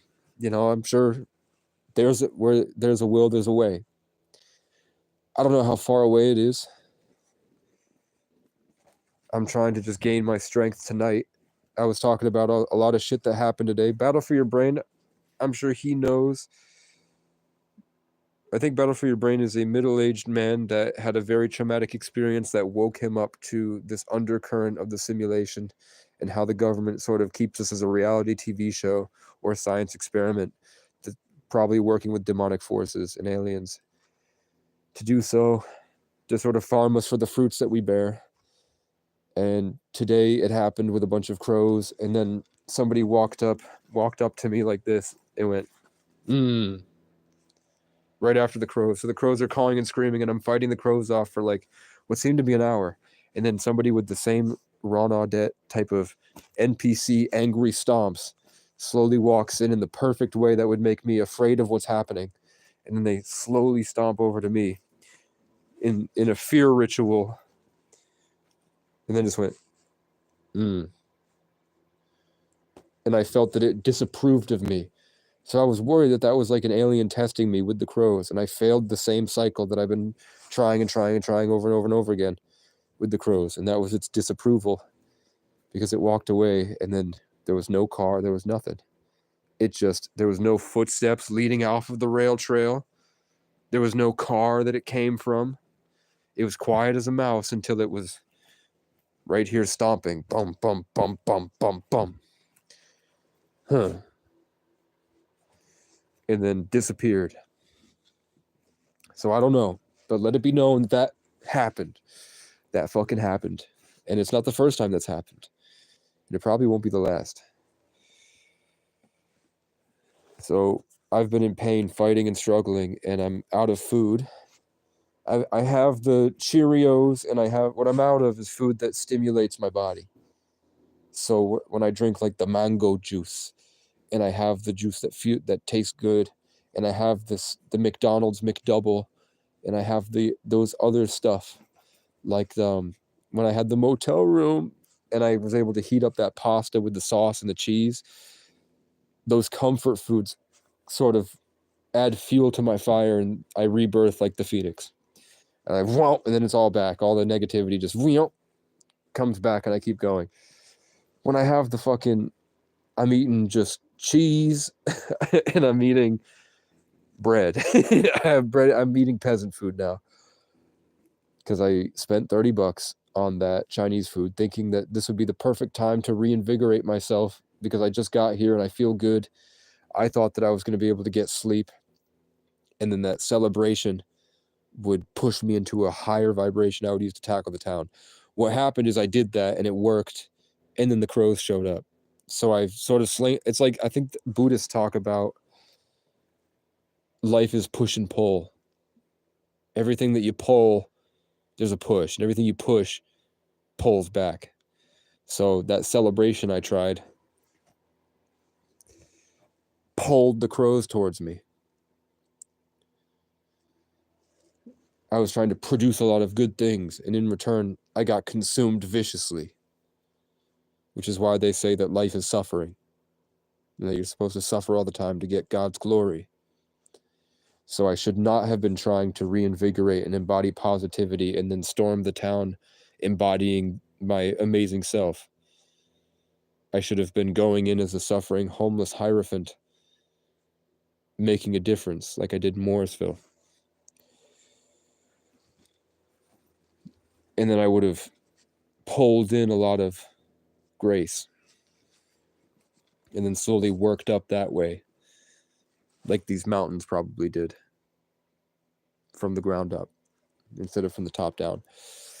But I don't know. The Chinese food was amazing. I mean, the chicken was bad. The lo mein was good. I think I should do a video. I thought about making a video that says, I'm exposing every Chinese restaurant. And then it's going to be me eating a $33 Chinese food, lo mein, and General Tso's chicken from this Chinese place. And then me eating the frozen lo mein and General Tso's chicken from the Dollar General. Heated up in a microwave.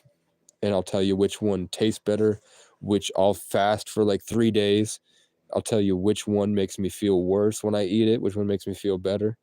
It's probably going to be the case that all these Chinese restaurants are not telling you, but they're probably all using the same recipes. They use the same menus. They use the same recipes, and they're probably all it's all, at this point, there's probably a manufacturing plant that are mass producing it, and they're getting it frozen, and they are heating it up in the saucepan. The same way that the frozen food goes into the store and you heat it up at home. And then they just charge you a lot more, and this one is basically a gas station. The restaurant looks like a gas station on the inside. It's got gas station tables, and they charge me a ridiculous amount for that. But it was content, and I got to meet people, and I love the vibe. I mean, I'm an artist. I don't know the best way to put it. I see people as art. I see cultures as art. So I love Chinese people. I like how they talk. I like how they think. I like how they have this grounded darkness about them naturally, where they're not bad people, but it's like when you talk to them, it's like they embody the black sun on the inside. And I like that a lot. It's not against God, it's their culture. They had this grounded discipline that grew in a different way, and now it's present in their epigenetics. I'm not sure what else it might be. I've definitely met some Asian people that have green skin. I think I recorded a video of a kid that had I'm not going to say yellow, but he had like Asian skin color, and then he walked into the bathroom while I was on a live stream on Facebook, and then he walked out and his skin had a green hue. And then where he was originally hiding in the corner of the group, when he had the green skin, he walked into the center of the group, and it was all rich white kids. And every time he spoke, the white kids would all go, because who knows what life is like for rich white kids. It seems like they all think that they're in small military organizations. I guess they call that being disciplined, but I call it being power gamey pretenders fighting a war that they don't actually want to fight.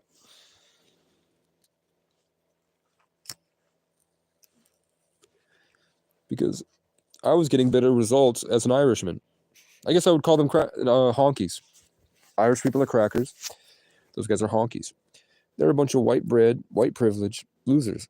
And I guess that Chinese kid or Asian kid had a gift or something. He was tied to some type of alien entity. And he went to the bathroom and did some type of ritual, and then came out, and I could see his aura. And then he assumed the position to start transferring that energy out into the white kids. And I've seen that present all the time. All the time I see that. Cultural DNA genetic wars.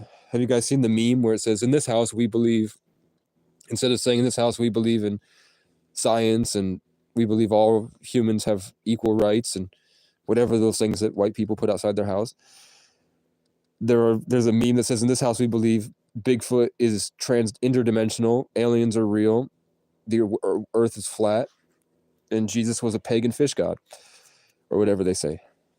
I forgot my point. I don't know. But I'm Irish, and so, God, I just wish you guys could have been there. This loneliness journey that I went through. I've been praying, and if you guys pray, at some point, maybe throw a little prayer for me.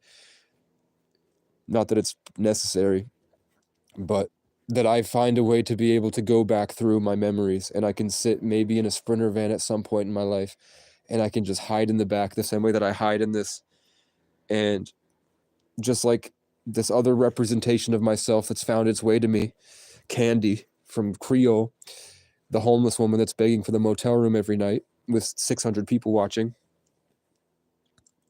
that's gang stalked and talks about gang stalking the same way that I'm talking about gang stalking,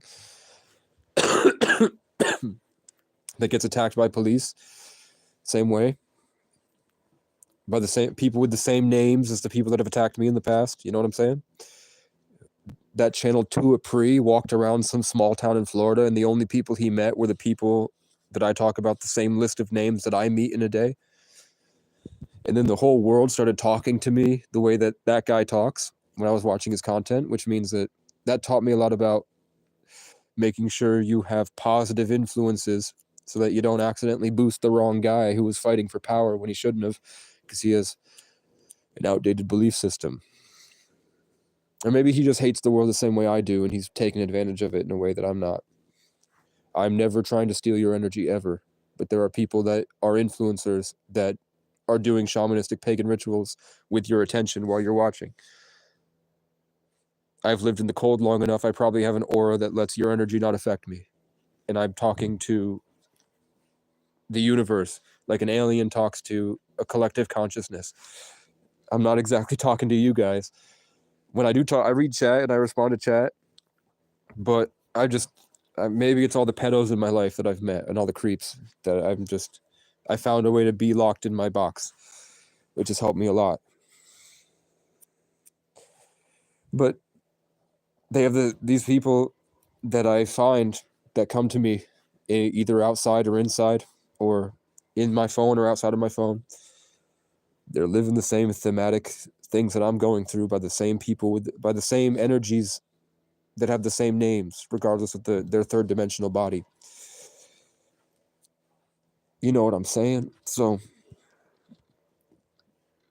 I hope at some point, this archetypal representation of myself that I don't know if it's there to funnel my blessings or not through my own attention as a Sagittarius, but she wants to be a famous author, and she hides in homelessness and writes a bunch of misspelled poems and pages of her life story about where she goes and what she does, which inspired me to do the same. But at some point, what I was doing was taking my life and I was channeling it into music videos and art.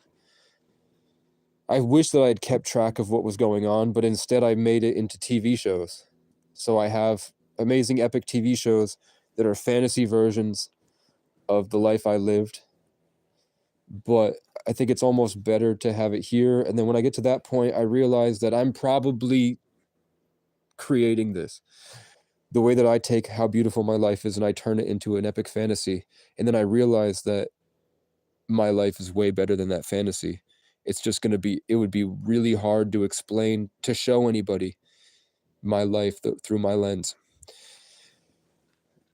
Then I realize I'm the 3311, the bridge from the 33. The 11 means the bridge.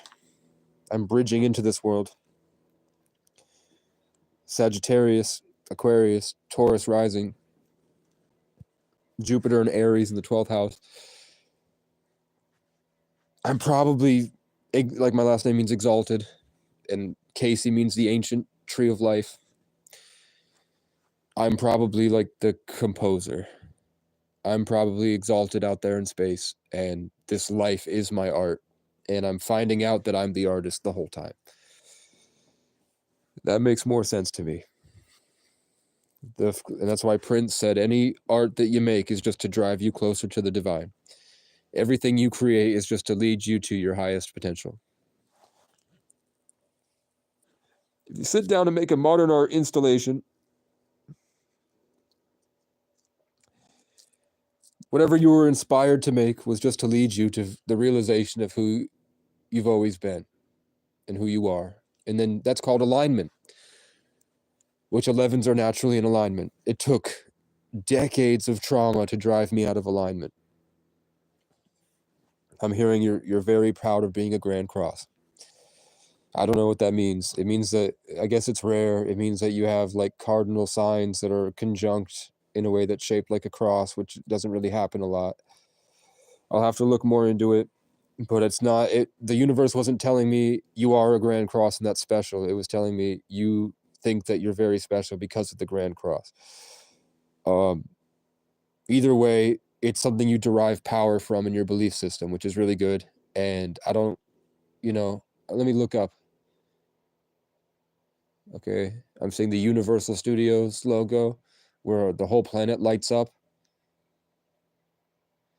And then I'm seeing like a little cherub that would be terrifying, that was crawling on the ceiling. It's not a cherub, that's your energy. Whatever it was a light being that was revealed itself to be hiding up there in the corner. It was humanoid. It was on the ceiling crawling like that movie where the thing crawls in the ceiling. I don't like it. I don't like when I become aware of those things, but that thing said not to talk about it. Don't rob them of their own experience, Casey. Talk about yourself, please. Stop trying to do energy work for people that need to go through it themselves. But for that reason, I wish one day we have phones that are just as good as our eyes, because this is an amazing place. And no matter what, because you guys aren't here and I'm here in this moment in time, me being alone here by myself with nobody else here, for this moment in time, this whole space is my own, and it's my own experience, and it's my own memory. And I get to have a personal relationship with the amalgamations of particles in this universe, in this side of the multiverse. And my favorite star is floating above me that I used to identify with. Can I get a shooting star?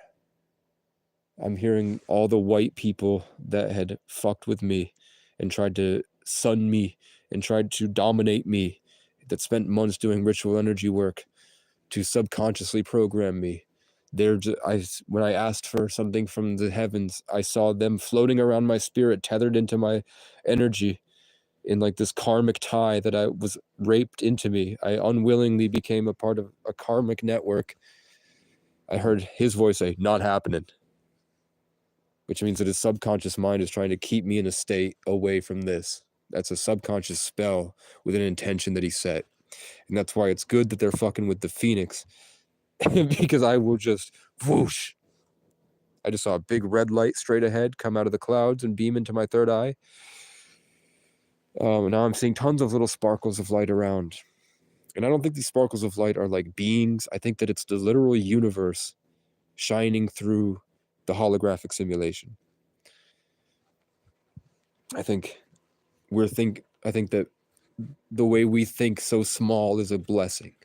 That we think that we're in a body in a big, vast, open universe, when in reality, there could be celestial giants that are invisible to our eyes, that are floating above us at all times, that have tons of hairs that are coming down through like tubules and then right into people's hearts and then puppets them around. And they're at war with other people. And then because we're so simple, that's how they combat each other with their wills. And then I heard the word, one of those hairs just hit me in the head and said, destiny. God's destiny. So whatever that means, that usually becomes like all my karmic stuff usually gets ruined by the fact that you can't stop fate and destiny. All the karmics that are jealous and hate me for whatever reason, all the ties really blow away the closer that I get to realizing destiny is real. Destiny exists. One time I went all the way to Phoenix, Arizona, searching for a way to save the world. And then a guy named George took advantage of my kindness to have me pay for his own motel room, because he wanted to start a moving company where he transported many things across different towns. And I did it even though there was a hot black mother in her that was probably 30, which now back when I was 21, I thought that was old. But now that I'm 25, I'm like, that's 30 is the new 25. That girl was hot as fuck. She said she saw me trying to help out all the people on the bus, trying to run and get them gas station food because it would make them happy and they were fat and didn't have time to catch the bus. And they saw me kind of like healing people through conversation on the bus. And she said, I know you're a really good person. I know what that guy was doing to you. If you want to come with me instead. And she had a nice white, big, new, like 2020 Suburban, because they're from the city. So they have shit figured out and they work hard. But I said no, because the universe put George in my way. So I guess I'm going with George. And then I wound up alone at a bar with a girl named Destiny. And then I went home after I got all the medicine from Courtney and I met Martin Cabello and talked to him on the phone and felt his energy watching me in a different dimension while I was showering. And when he did his astral plane work to go through the ether to speak to me, he wound up watching me in the shower. And I felt like we were both kind of uncomfortable and we were like, fuck. And then he stopped messaging me. And then I went live like 6 months later. I made a separate account and joined the live and got to speak to him. And then he met my cat Mark in my apartment. Because like my ex-girlfriend, who was a Gemini, my Gemini cat would show up to suck up all the life air whenever I felt happy. So Mark was doing one of those because he learned from Chloe. He learned how to do it from another Gemini. Their souls are on a mission. Those two Geminis around the Sagittarius both learn how to embody the river of truth and become a better leader because of my presence and what I had to offer them because of their Geminis and I'm Sagittarius. I don't know what the other sign for an Aquarius is. The opposites.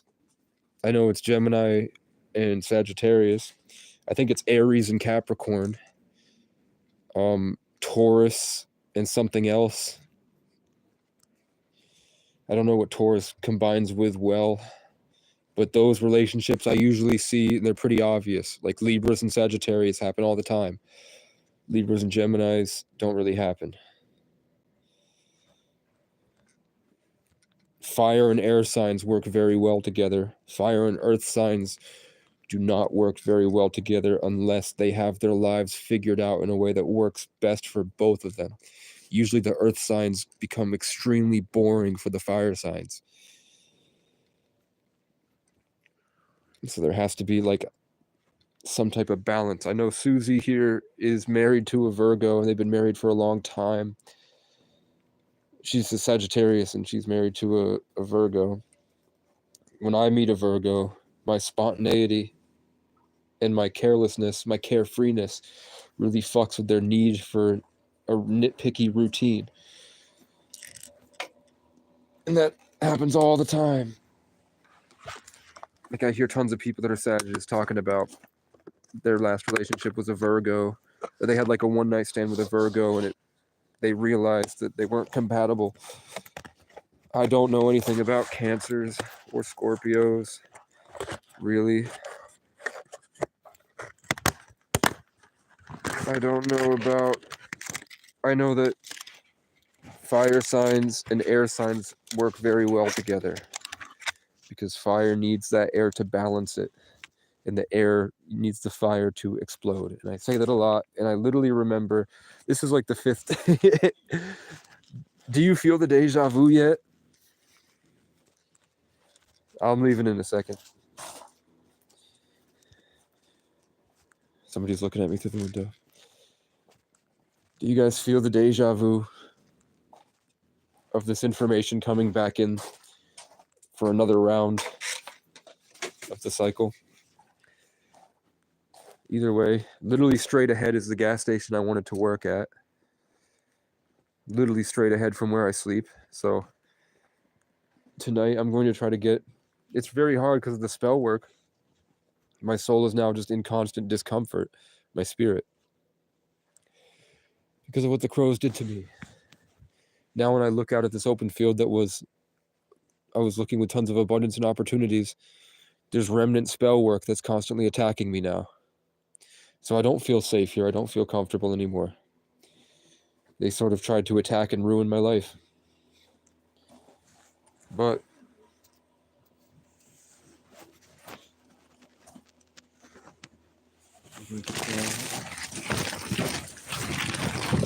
back into my nest, and I figured out. Okay, I'll look at this POV. I'm squatting, I'm down. I put this behind me. And even though the world outside hurts and it sucks, I have this. This makes me feel really happy, guys. Not to sound like the opposite of who I am.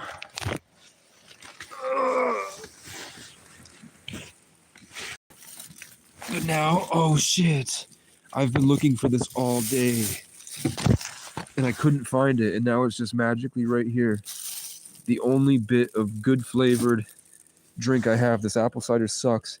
The Capri Sun is warm because it's next to the heater. Now I have my comfort drink. Okay. Now I close this.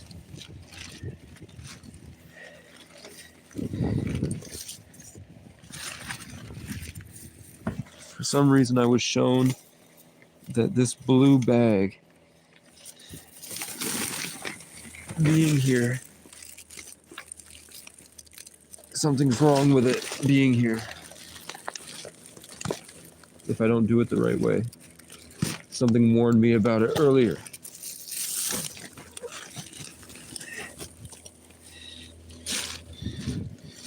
So I'm hoping that's going to be all right. I have a block of Monterey Jack cheese.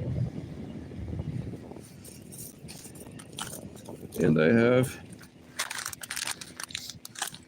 some more cheese. And I have grape jelly. I have a bunch of bread. And then I'm gonna put this Southwest grain bowl. God, I don't want this Southwest style bean and grain bowl. Are you fucking kidding me? God. It's almost like the food shelf has the food nobody wants. But you know what? Give it 3 days. This will feel like heaven to me. This will taste amazing. So we're gonna put the Southwest style bean and grain bowl. And even though I don't like it, I'll douse it in this cheese. And it's nice and warm in here. And I have it's 11, so I potentially have 8 hours until somebody might bother me.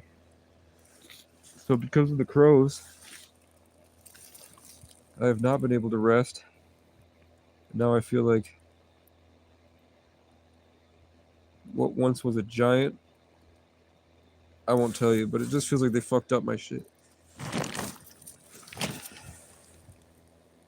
They did spell work. And now the tarot readers are going to have to figure out what they did. And then hopefully through me, they can find a solution that they can express to the masses. And everything everyone did will probably come back and destroy them. All their karma. So let's find my headphones again. Which are right here. Remember, these were just sitting outside the dumpster. I wanted a pair of red headphones. And I didn't, when the opportunity was golden and glowing, I didn't take it because I was scared and lost that. But then I wound up with a decent pair of red headphones, enough for me to maintain my love for music. Every time my friends that betrayed me and cast me out to die and treated me like shit try to make art, I can't stand to hear it. It's just like grain on a chalkboard, and nobody else likes it. They get maybe 8 views, even though they promoted it to everyone and anyone. And then I go back and listen to a song that I made 4 years ago, and it's so much better. And it makes me feel good when I listen to it. Then I have hundreds of those, and they're nowhere near where I want them to be. So I keep getting, everywhere I go, there's like trucks that drive by, or there's giant storage containers, or there's a sign in a window, or it's on a receipt. But the word Triton, Triton, keeps coming up. I looked it up, and the Acer Predator Triton is probably one of the best laptops for doing what I want to do. Unreal Engine, video game design, music, animation. So, and video editing. So those run about $2,000, I think. I was gonna do a micro PC, which is where you make a small PC that's as powerful as a big one. I don't know shit about. I could do it. I could figure it out in an hour. If I sat at the restaurant and looked it up, it's probably not hard. I know I need an i9 processor. I need 32 to 64 gigs of RAM. I know I need, and then I can just Google the rest on Reddit. To be able to run like the massive, big cinematic Avengers Infinity War level stuff that I want to do. And I'm pretty sure that I'm just way ahead of the world, and that eventually there will be like this alignment point where what I'm capable of creating and the ease of means to create it intersect. And I'm sure that's right when it will be good. I don't know, fam. But I know that whatever you're doing in life. Okay, hold on. It's going to take a second.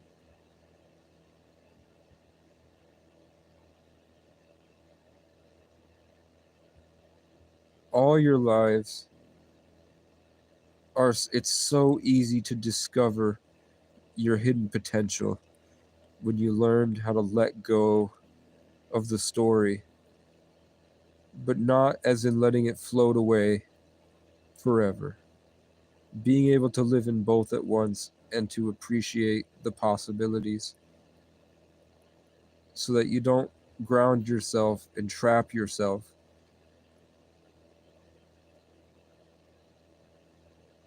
For me, when I let go into anything is possible, it's like a giant infinite light shoots up into the heavens, and I break out of my own universe into the infinite. It's very easy. Then I realize the value in what I'm doing, and I get more immersed and more ingrained, and I love the fight and the struggle and the suffering because I know that this is the gift. We're naturally infinite. But when you forget that and you sever your connection to that overstanding or whatever you call it, that standing, it doesn't have to be over under. Why don't they just say standing? Why are people saying, do you understand as a way to force subconscious submission? Then people say overstand to force oppressive tyrancy against that force. You know, like a judge would be like, do you understand? And the judge knows what they're doing, and then the guy says overstand. And you're like, I know what the fuck you're doing. My standing is that everything is awesome. Everything is cool.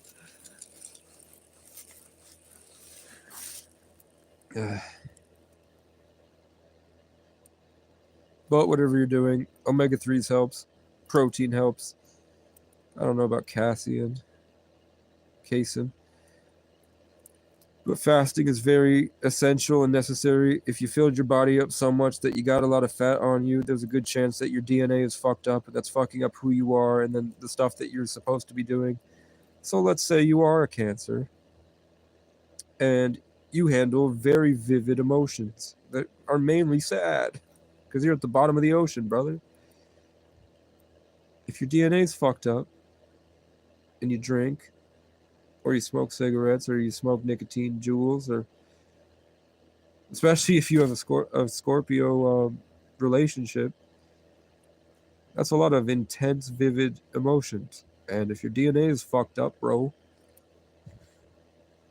I feel like they're dragging me to the bottom of the ocean again.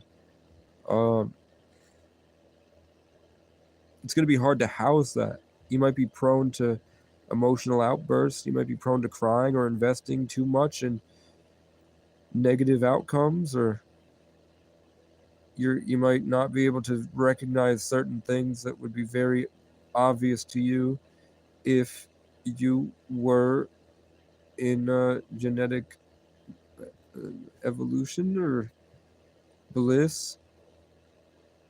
No, I'm just seeing there's a girl whose Instagram handle is bliss that likes me. She's coming in on my right side when I'm trying to deal with you on my left side, that makes me feel better. But she's an Aries, and I don't like Aries. But a lot of my enemies are Aries, so it might be good to have her around. And I always wanted a queen, so. And Aries is the crown chakra. I just hope she wasn't ran through in college, or I can learn to be okay with that. But for the most part, untapped potential. If you're not in genetic harmony by taking care of yourself, or you have bad habits that disrupt that, you might be held back from alignment. And I purposefully held back in training people because I was tired of people taking my lessons and becoming better versions of themselves and then using it to try to steal my blessings, like the women I loved.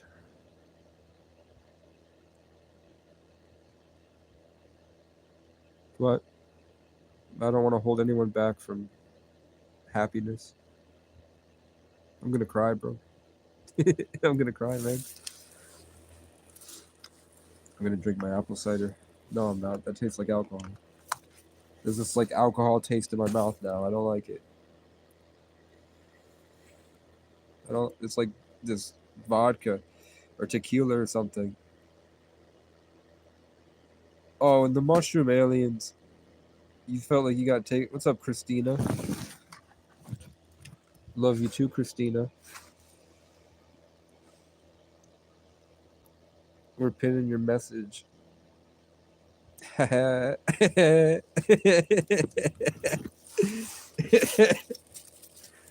Oh,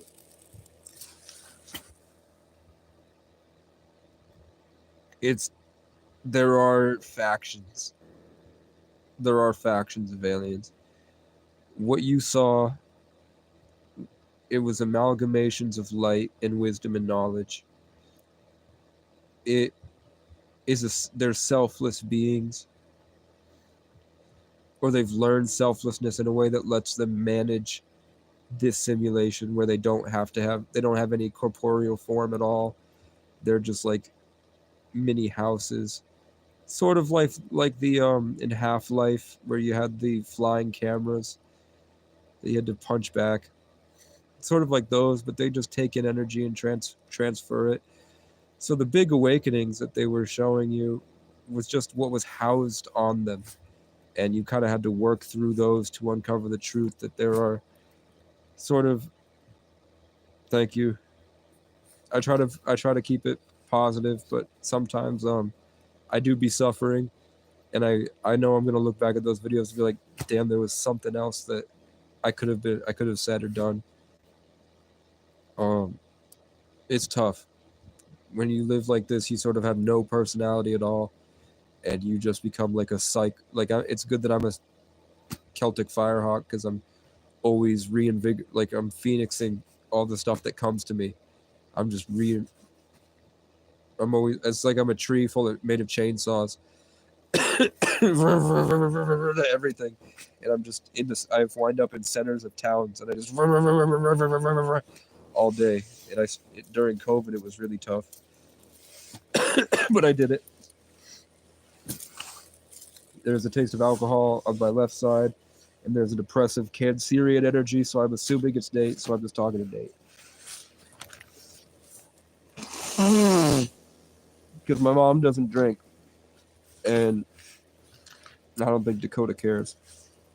And those are the only cancer. I mean, I know there's also Frank, but Frank is so dark. He's below the other cancers. He comes from the bottom. He's the lowest life form that's spoken to me through the ether. He never comes from the top. He never comes from a hill. He never comes from a skyscraper. He never comes from the clouds. He is deep below the bottom of the ocean. And he's the guy that tried to convince me I was gay, and then he'd hit on me. And he works for a church, and he used to run up and scream, "I'm hungry for souls." And he kidnapped me in West Virginia and brought me to Brian's.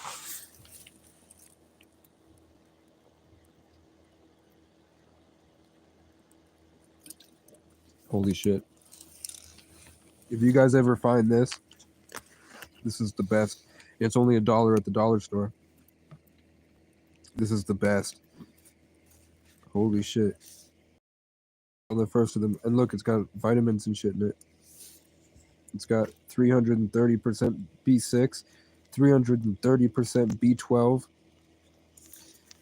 That's your happiness. That's your mind right there. That's what's necessary for your mind. Why the fuck is this at the dollar store? Holy shit.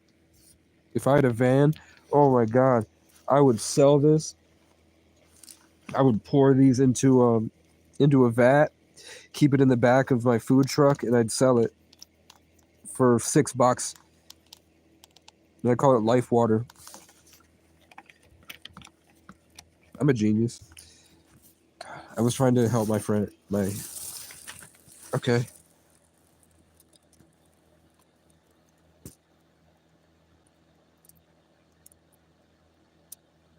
You're in college. I mean, it's obvious you're indigenous. If you haven't realized, I'm indigenous.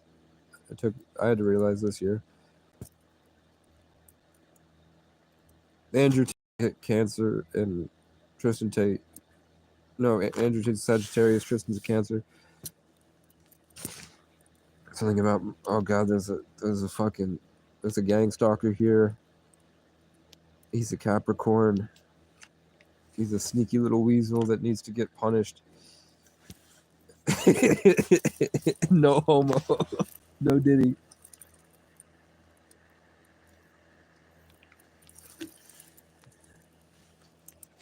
God, you all have been there for like a couple parts of my story.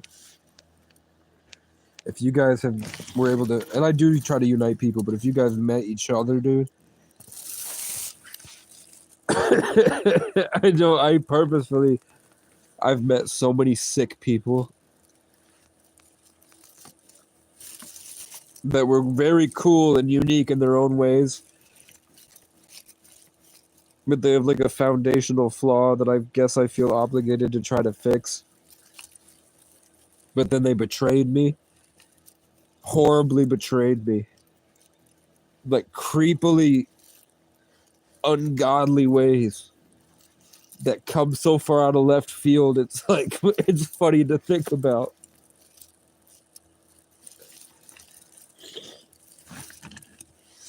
Like when chosen ones often don't know that they're blessed because they assume the whole world is like them because it's common sense.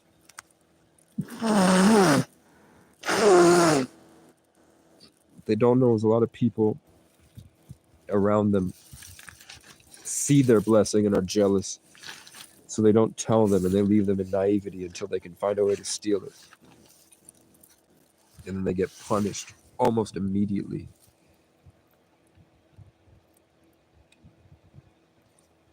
I love Libras. I love Libras, Christina. Libras are one of my favorites. I'm growing every day. But when I was 17, I was like this fireball Sagittarius, always going and doing things. I was obsessed. People said I was in constant manic episodes because I was so enlightened with high vibrational light. I always wanted to go do things. It felt like I was just jumping around the heavens all day, cutting through the matrix to make everybody else laugh and to show them a better way of life. And I was always in institutions and in bad foster homes and in bad classrooms or in bad friendships with bad people. And that always fueled my fire to persevere harder. So then I dated 2 Libras, and every time that I would go in their room with them and just hang out, and she'd cook me, one of them cooked me mac and cheese, and we'd watch Avatar. And she was my first love, or my first like real relationship. And my first time, like I lost my virginity in that room. And she was an awful controlling cunt, but the Libra energy always kept me balanced, so I was able to like hide in that room and everything was okay. Sort of like her energy was like this crib, basically, that I'm living, this little den. Libra energies are like, for me at least, they're like a den that I can hide in. Like they keep the room so balanced that I'm able to like organize my thoughts. And I mean, it's not between you, like don't get creeped out, but with these Libra women, it was the best sex I've ever had. So I'm sure whoever you're in love with probably values you a lot. We don't gotta take it there, but personally, like I always think about my exes. Like when I go back in my daydreams and fantasize about what I had when I was 17 before I knew what I lost, like every artist talks about. Libras are, for me personally, like they're the best for the militant aspect of myself. The childish aspect of myself love Geminis. Like, I don't want to take a Libra across the country ever. That shit would be boring as hell. But when I took my Gemini friends across the country, every day was like an explosive adventure full of life where we were on the ground laughing all the time. And that's like guys and girls. I'm just saying, Libra guys fucking suck. I do not like Libra men. I don't like hanging around them. I don't like making art with them. I like to send my friends off with them and then they come back and they learn something. They're just boring. But I know a couple Sagittarius girls that are dating Libra men and they feel the same way I felt about the Libra women. So it all works out. Yeah, Libras are not fun to go on adventures with. The Libra energy just isn't great. I'm not sure about like Libra moons or Libra in other houses and other signs, but Libra suns, I'm not saying they can't be a good leader. Like I have a friend. They're kind of full of themselves. Libra men become really full of themselves.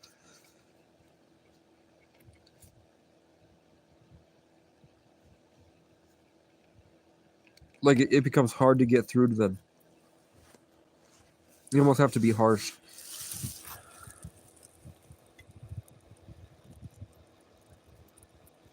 But air signs, my philosophy overwhelms them, which I really liked. I don't deal with water signs well at all. That's why I usually keep one around to work with that energy because I can't stand it. It's like every time I'm around a water sign, it's dragging me down to the pits of hell in a way that my fire can no longer function.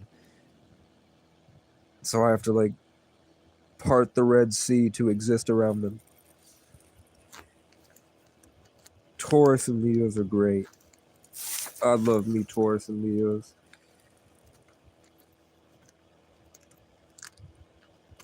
Taurus is my favorite sign to live inside, I think. It's a tie between Taurus and Scorpio. Sagittarius is justice for me. Cuts through everything. Leo is pretty obvious. I love Leo season. Leo season is where I do best. It's where my performances all come in and I get to perform for the whole world to see what I created. I love Leo. I love all my songs. I try to incorporate Leo, but there's something about Taurus, like right when the world is coming out of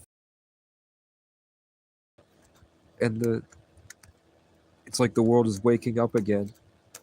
So that freshness of all of the excited plants to come out of the winter and all the bugs and the birds and the trees and the bears waking up and everything's active again and the world is celebrating that it made it through the cold.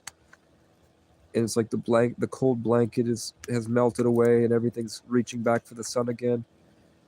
So I feel small in comparison to the trees.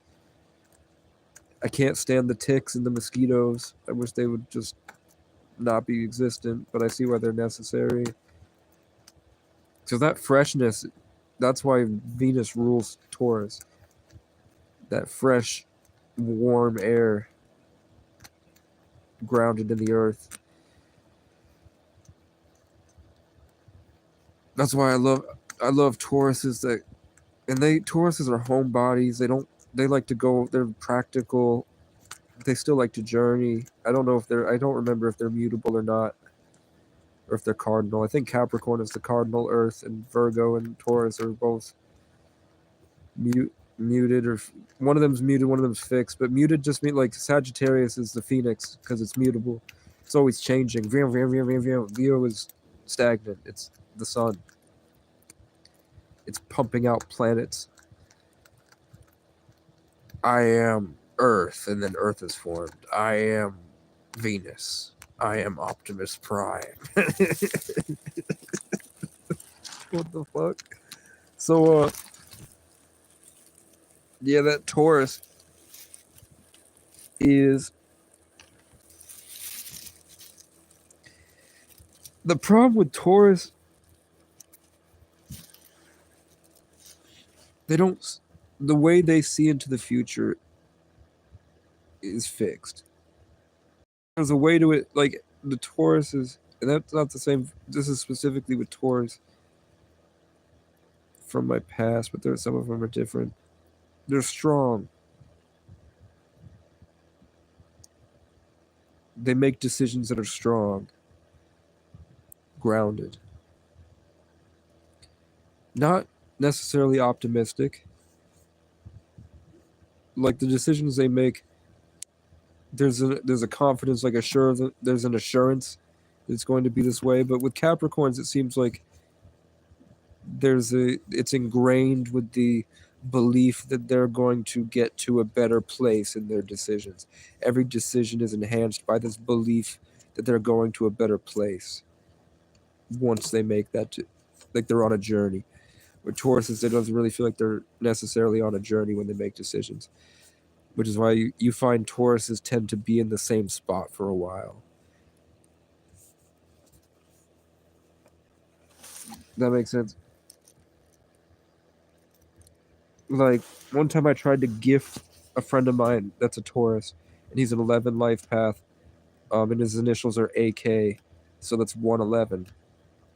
And his last name is Irish for horse, and I met him in the year of the horse. And his middle name is David. First name is an ancient Roman king, conqueror, and he's a Taurus. So you'd think that he wouldn't have ended up who he is, which is like this really sensitive guy, because he's like 6'5". No, I think he's 6'3", and the whole family's over 6 foot. And the girl in their family, that was my first real love. She is a 33 life path, born March 3rd, and her name is Megan. So the E's in her name look like are threes to me.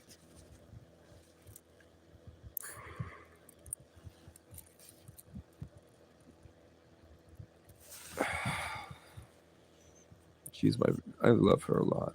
She's a Pisces, though.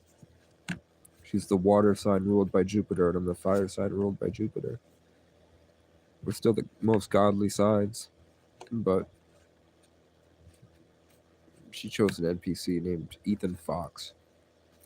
He's obviously an NPC. She looks like she's descended into schizophrenia. She got a degree in psychology. She doesn't look happy. But one time she said, "You've always been handsome." And the part of me that wasn't institutionalized by the retreat died a little inside because I love her so much.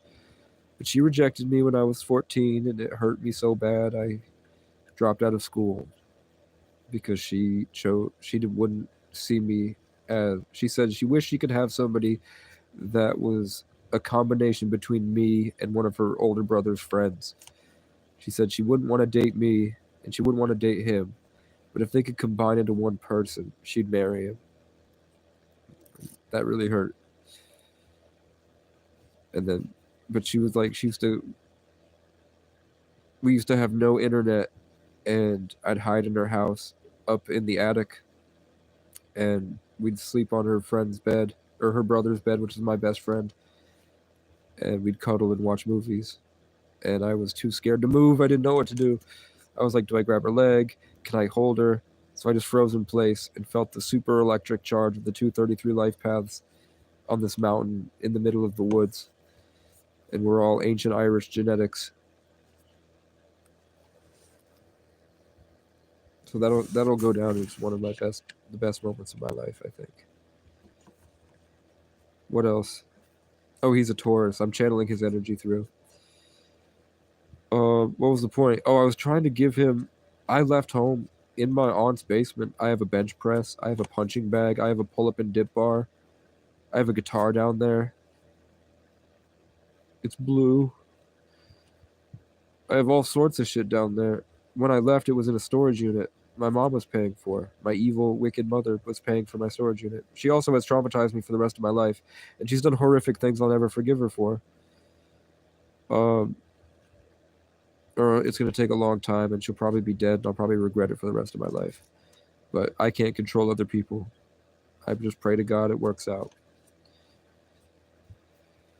But I tried to give him, because he's like he wants to be a king. He's like the leader of this group in Wilmington, and he's got all these different artists around him that are Irish, and he's got this whole brigand of tons of different very talented people that are all held back by addictions and limiting beliefs, and they've all betrayed me, and they've all left me to die before when I was 14. They all collectively ostracized me for being different and weird. Now I just think I was eccentric or whatever. So they just continuously left me on red and ostracized me. I got better at making music. One of them has told me he's gotten jealous. He was jealous of my music, and I was like, that I was literally trying to go to war with you. You were jealous of my music. I could have brought you to the heavens. My energy comes through better when I selflessly help the world. All I needed was people to recognize how they had hurt me and to have changed their behavior. And then I needed to be able to feel the authenticity in you not having ulterior motives, or else my teaching and my energy cannot come through into your world. I can only bridge the gap through the 11 into your universe to enhance you if you meet certain criteria. That's how it works. Every time I bless people, they explode and they implode and they become worse. And then they become jealous, little freak monsters. Because they took my power and tried to betray me. It's not just Nate. Every single person that I took into my life tried to get with my ex. Every one of them. Jordan, Dakota, Jacob, Alex, Sam, Joey, Ethan. All my right-hand men. You know, the people that I was like, let's build an impossible future that'll save the world. Let's be superheroes and go to war. Every one of them tried. They're all like, I'd date a girl. I'd go on a date with her. I wouldn't even tell Dakota what her name was. The next day, pretty much the next day, he is trying to start a streak with them on Snapchat. He found them somehow. Maybe he hacked my phone, or he looked over my shoulder and I didn't realize. And he would friend request them and try to sleep with them. Because one time I kept the town fleshlight, Allura Wunschel, the town whore. I would just send her to my friend's house, and then when I got out of work to get over my first love that broke my heart, or my first girlfriend that broke my heart, I'd just kind of sleep with her at night, and that made me feel better. And then I realized that I'm possessive. I'm a little protective, even if she's the town fleshlight. I love everybody. I'm a 33 life path, so I find the good in everyone. So I didn't realize that I fall in love with everyone. I hang out. I'm like around, especially when I'm sleeping with them. So they get fucked, and they lied to me, and I felt it because I'm a 33 life path. I felt it from my work. I knew it was happening. I could literally feel it happening. And I got there, and the whole aura felt weird, and it felt like they were laughing at me and mocking me. And I saw my spirit guides led me upstairs, and they diverted my attention right to the condom in the trash. And I sat there in dramatic irony of them thinking it was really funny that I didn't know. And I'm like, you guys have no idea who I am. You're because you're those type of people. You'll never be able to understand what I am. You'll never be able to deserve that realization of what's possible out there. because of who you are.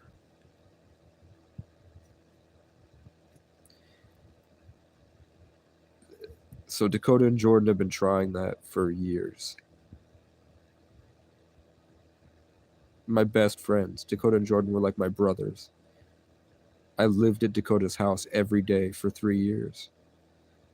I brought Jordan out of suicide and turned him into a manager by talking to him every single day, 12 hours a day, reworking him from the inside out, destroying his family's belief systems that have in motel programs that ingrained him horribly. And as soon as I left his life, he reverted to a disgusting, sneaky narcissist, always trying to get in my girlfriend's pants.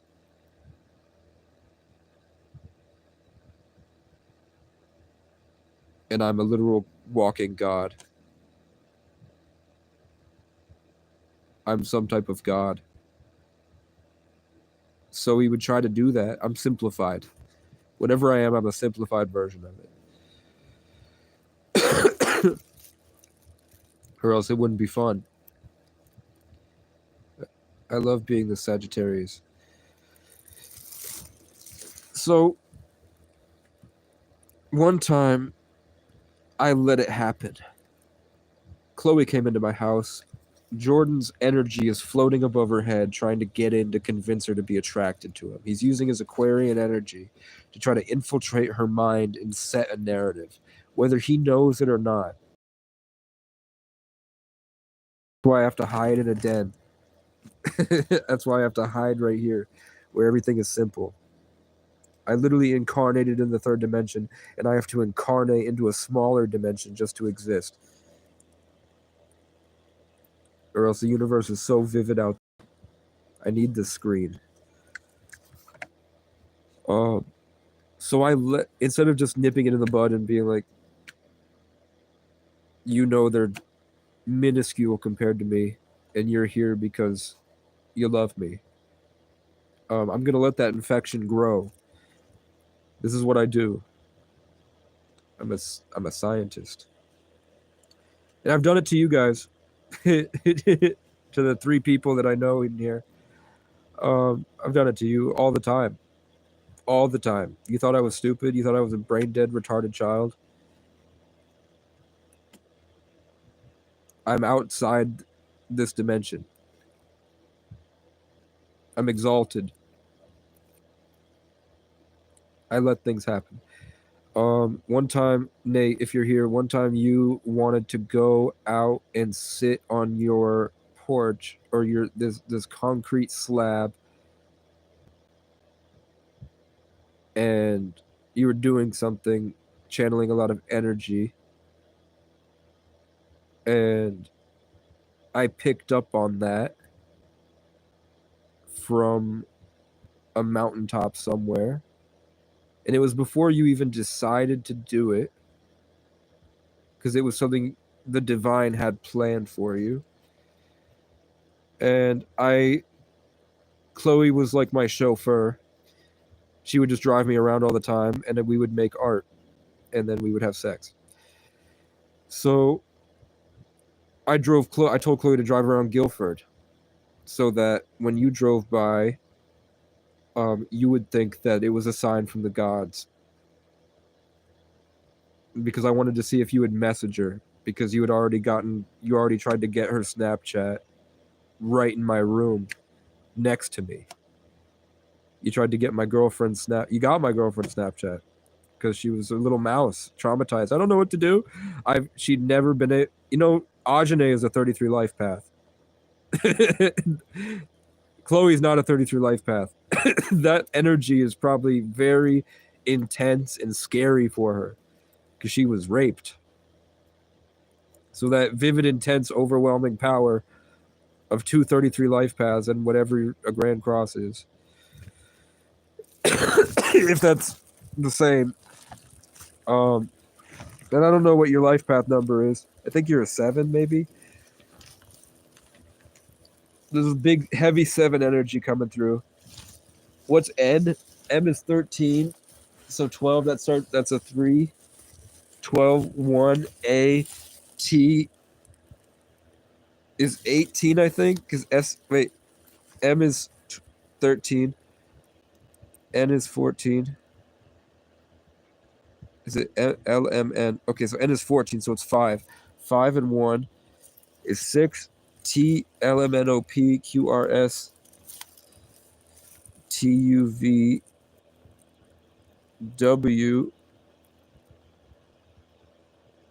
I'm not doing it.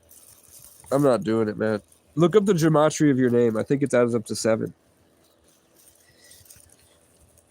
The gematria of your name is important. It's the reason. There's a reason behind everything. Oh yeah, but I was seeing if after we had that conversation, if you and Messenger, and that was like 3 hours of my day, was like, we're doing a bunch of other cool stuff, but I'm also gonna make sure that we're there at the right time. So I was able to predict you going out and sitting on your porch. And I saw you go, I saw you open your eyes and go from the passenger seat. And I'm like, wait for it. If he tries to sleep with you, there's going to be a big problem. I do that to everybody, bro. And the cool thing is, dude, there are people that use that 11 energy and they're going and destroying government officials in First Amendment audits,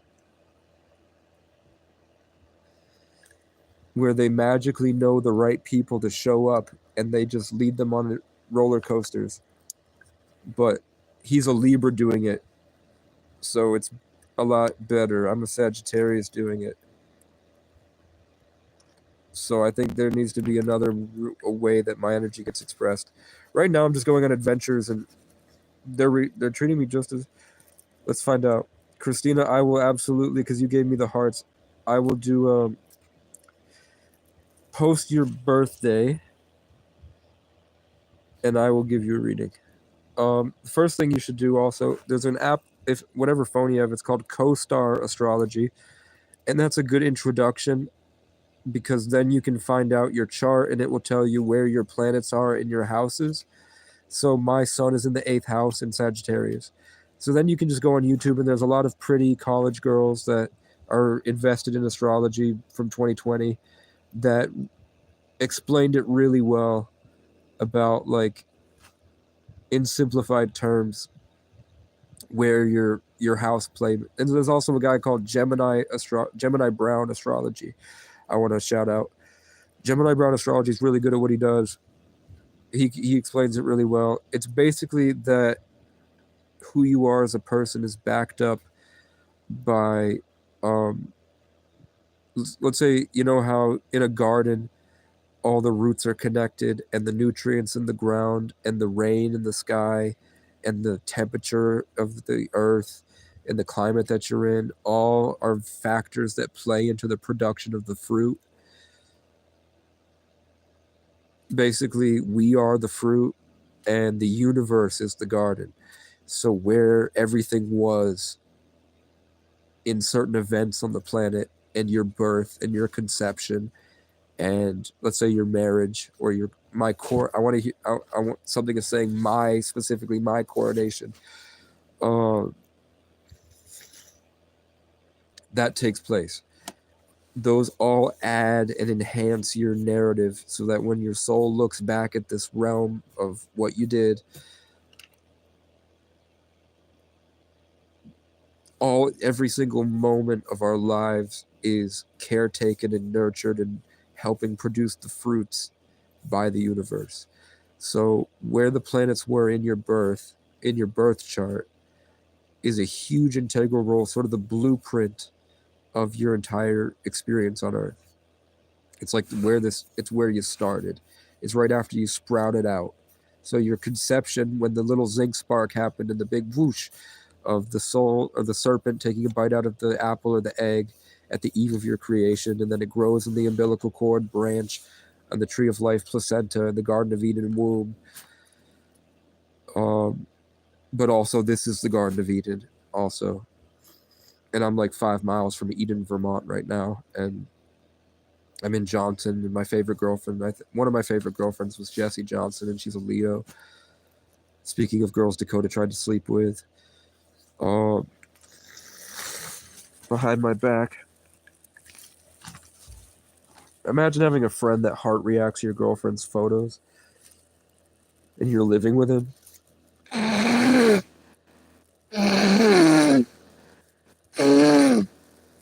Trying to have a Snapchat streak with her. What a fucking tool. Probably my micro penis. What else? Oh yeah, I was talking about Jordan. I let that infection grow in Jordan, in Chloe's mind, and I knew exactly when he was gonna take the bait and try to betray me to sleep with her. So, like a serial killer, sociopath, Sagittarius, I crawled into a tree next to her house while he was in her room, and he was wearing a camo tank top, and he just kept flexing his arms, thinking it was gonna make Chloe attracted to him. And I was like, "You've been friends with her for 8 years. You don't know shit about her. You don't know anything about the woman I love." And you're trying to do all this spell work on her to infect her energy so you can sleep with her, you fucking creep. Holy shit. Plus, he didn't have any muscles at all. And I was in the tree watching from the window. I crawled into the tree, and I crawled up the tree, and I was outside. That's his voice. I crawled up the tree, and I'm watching. Because I wanted to see Chloe with my special superpowers, my super abilities, my superhero powers that felt when she cheated on me. I could feel it. I was experiencing her. I felt the whole thing. I feel everything. It's just when I can't feel it, it's because my spirit team or my higher self is preventing me from feeling it.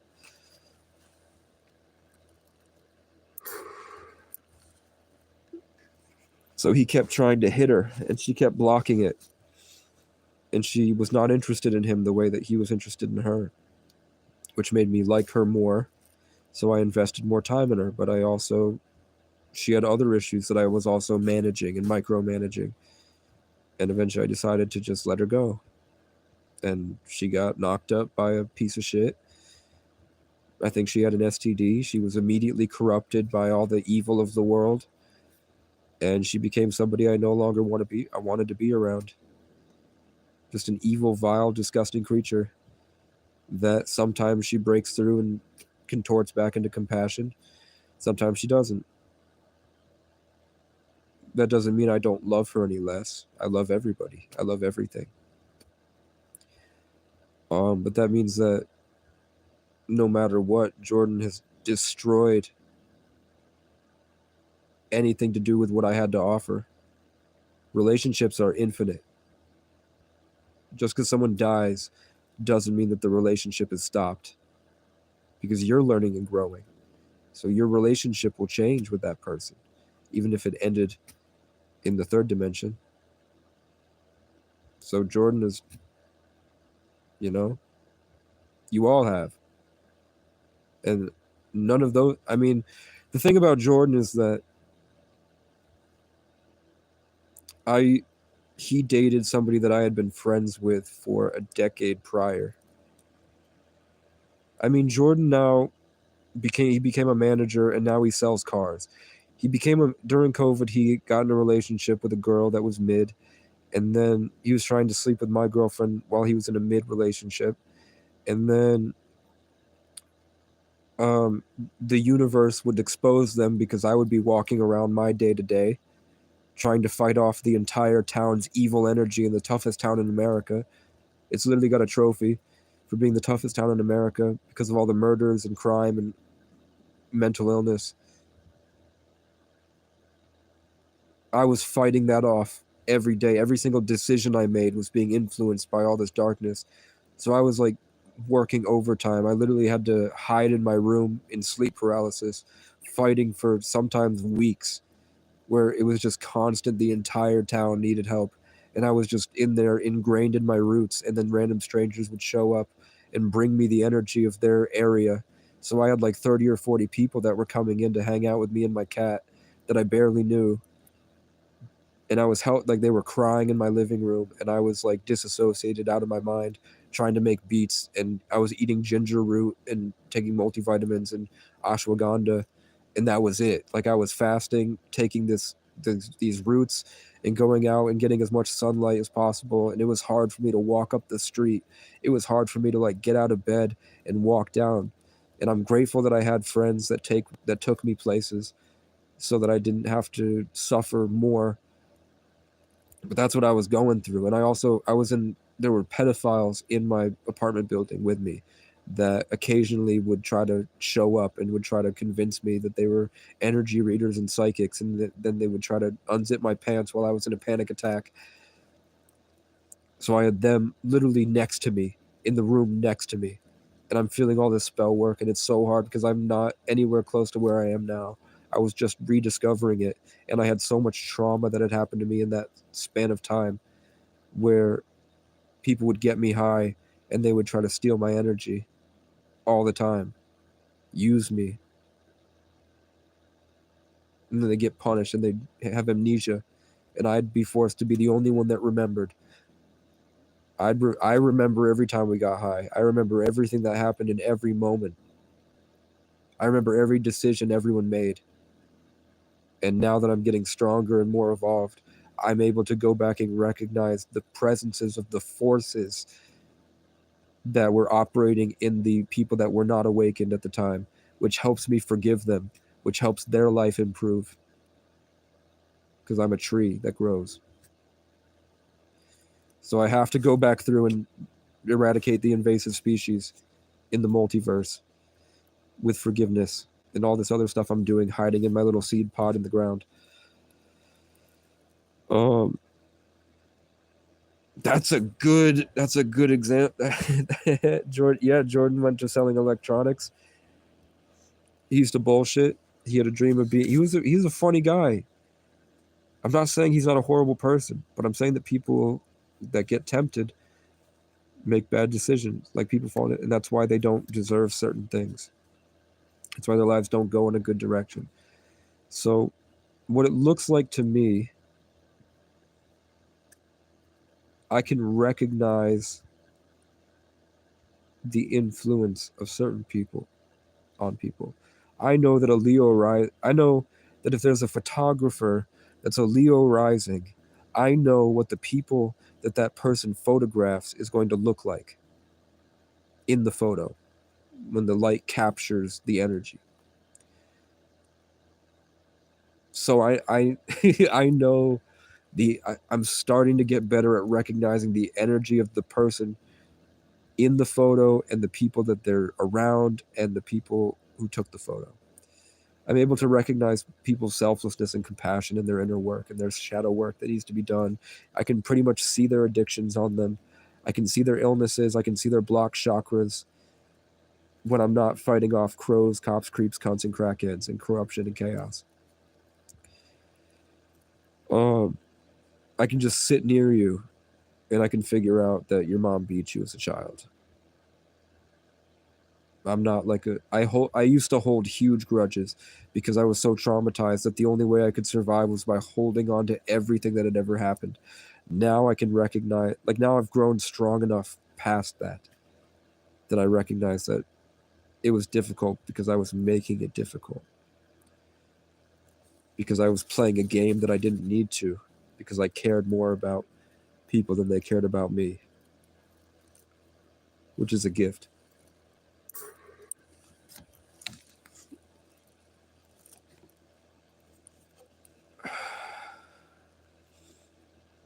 So yeah, now Jordan sells cars, and his midwife that he said he loved so much, as soon as he got a finance increase, so he thinks he can get better girls, he dumped her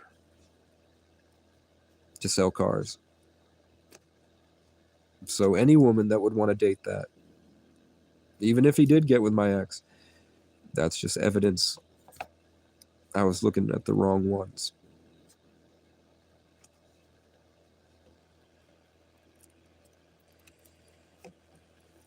People tell me that they see green and pink around me, and then they used to say green and pink. Now they see black and red and gold. But that's because I have more. That's what I prefer. That's my favorite. But purple makes sense. It means you probably had childhood trauma that caused you to be isolated and then look for a better tomorrow. People that are naturally empathic lived in chaotic environments that caused them to have to be sort of contorting and always working around the energies of people around them. It means they probably have trouble with their root chakra because you lived with people that would get angry at your confidence.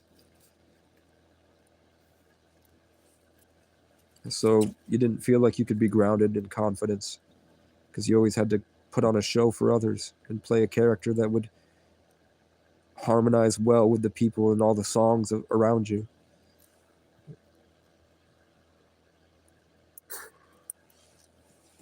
I didn't really either. The rich people took it from me.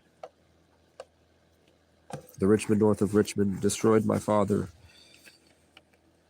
and I got to see him bravely fight 6 cops.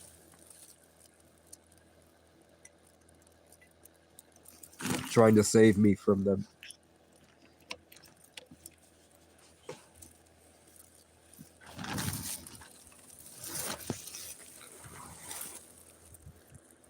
And one time I was driving, my dad was driving me down the same road, almost to that road, and my Pikachu card flew out the window, and instead of saying, "We'll get you another one," and driving home like most people's parents, he stopped the car, and I think he went and got it for me.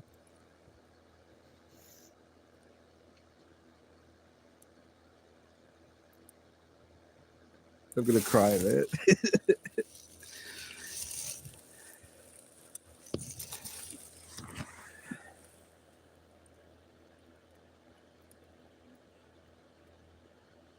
I just want to give the people that hurt me the most more than what they deserve. In a good way.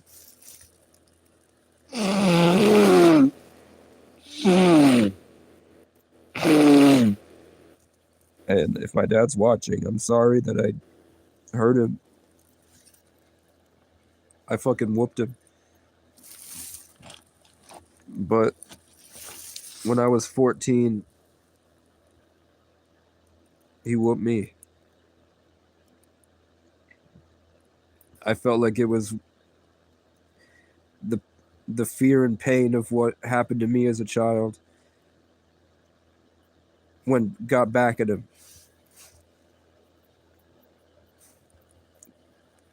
And every time I'm free, so one time I did acid and I broke free in 2023.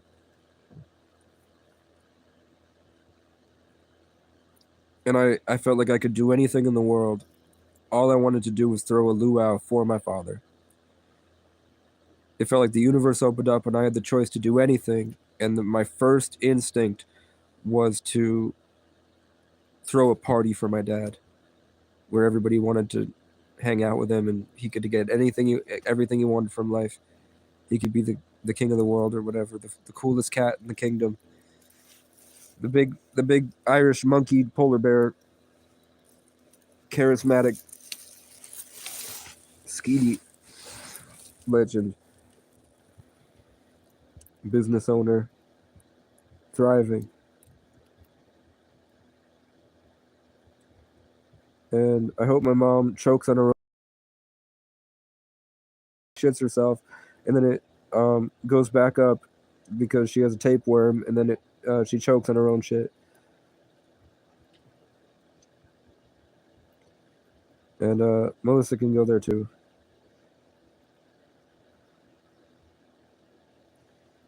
and so can Jesse, and so can Ariana. They can all fall into a black hole, and they can get consumed by their own dramatized prejudice.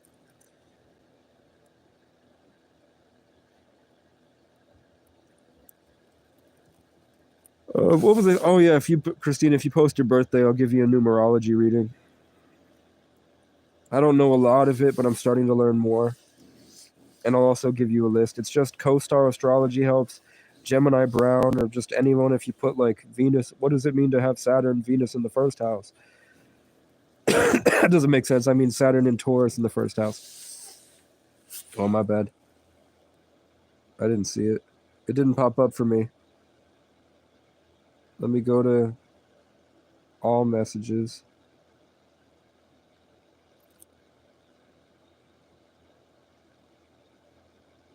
Yeah, I've been missing like 3 or 4 of the comments. No, it hasn't popped up. It did not pop up for me.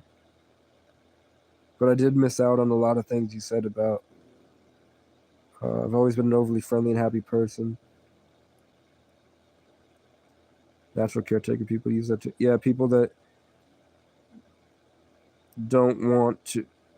Yeah, they take advantage of your caring hands. Like you reach your arm out to heal them, and they just were like, "Oh, cool! Another thing that's gonna." I'll let you attach and then siphon all your love into me, and then I'll keep you in a state of fear so I can keep controlling that love. September. Okay. Okay. So that's 7. You're an 8 day. So the 2 and the 26 adds up to the 8. So the 8 days, it's simple. Like if it was 11 or 22, it would be a more impactful life on the planet because you would be housing a more ancient energy. You would have your life would be more complicated. Every day would be a different type of battle. It would be complex. It would be very unique. Those are the master numbers that deal with like very complex problems because their souls and their energies have been around for a long time, and every moment of their life they're incorporating that higher dimensional energy. So that's the 11s, 22s, and 33s. 8 though is a simplified version of that, which means you do have mastery of many different things. So it means that you've probably lived past lives or you've been blessed with skills. There was another person we did a reading of. I forgot her name. I don't think Christina is the person in Arizona that I talked about the tool belt. I forgot who that was, what her name was, but she is also an 8, which makes sense that you found the 33 because 8s also deal with karma, and that's the infinity symbol.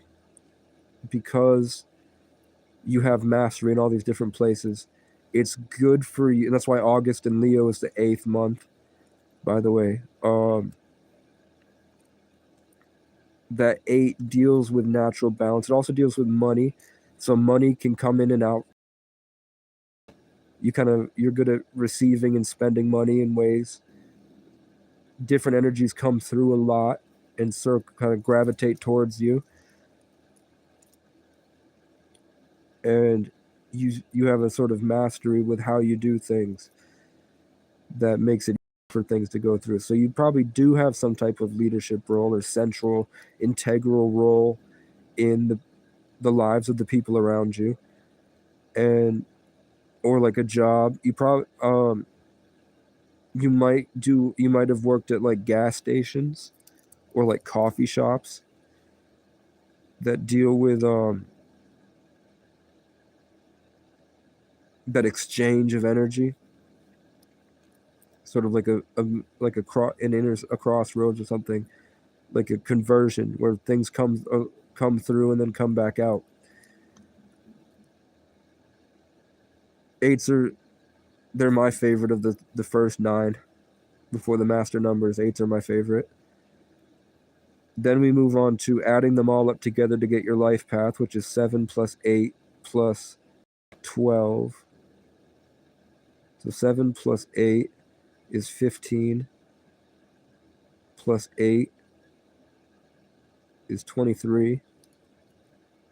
Plus 4 is 27. Let me make sure I have this right. Because of the crows, it fucks up my mind. So 7 and 2 is 9. Plus 6 is 15. Plus 8 is 23. Plus 4 is 27. Which adds up to 9. 9 life paths is difficult because people are wrong. And there are tons of conflicting beliefs on 9s. People think that the 9 life paths are gods because they have this natural power to them. But some people think that 9 life paths are not gods. They're extremely optimistic because this is their first time on Earth and they haven't suffered enough to be grounded.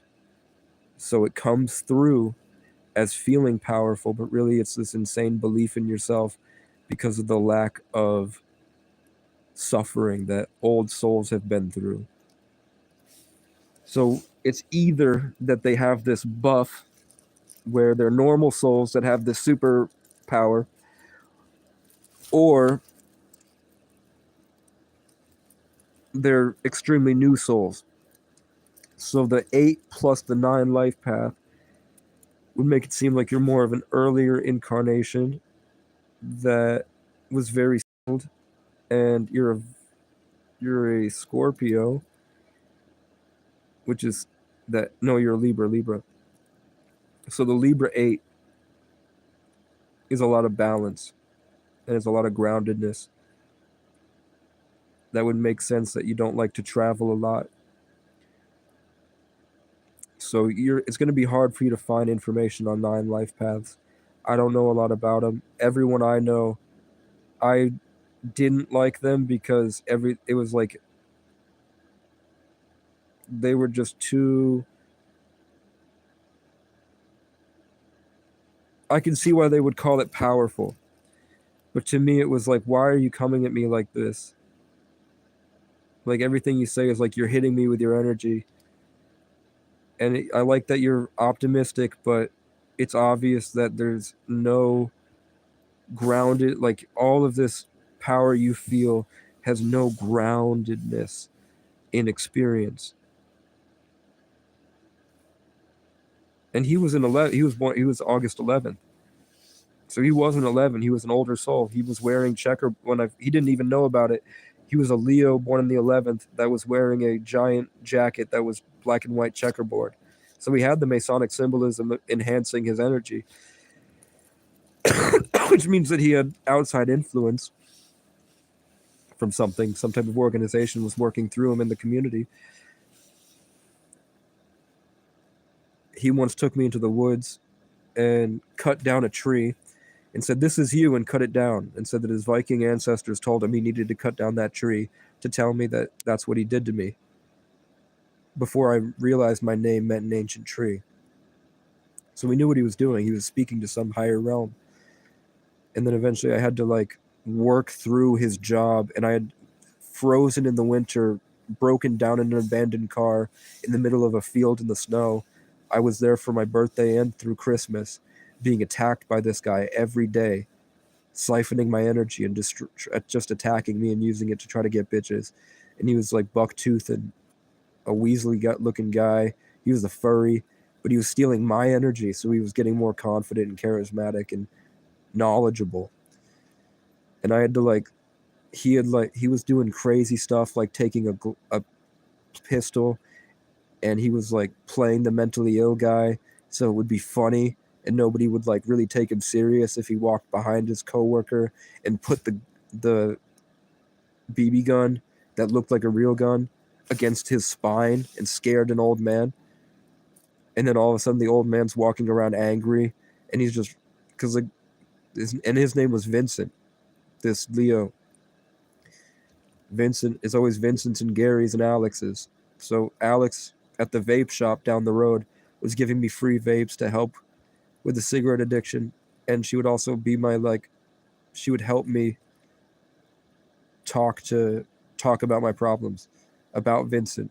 And then at the same time, there was an artist named Alex from my past that was making music with a guy named Vincent, so on and so forth. And then there was a baby named Vincent who I was sleeping with his mother a year prior. Like every year it's new. And then this year it was Tua Pre met Vincent and Gary in a video.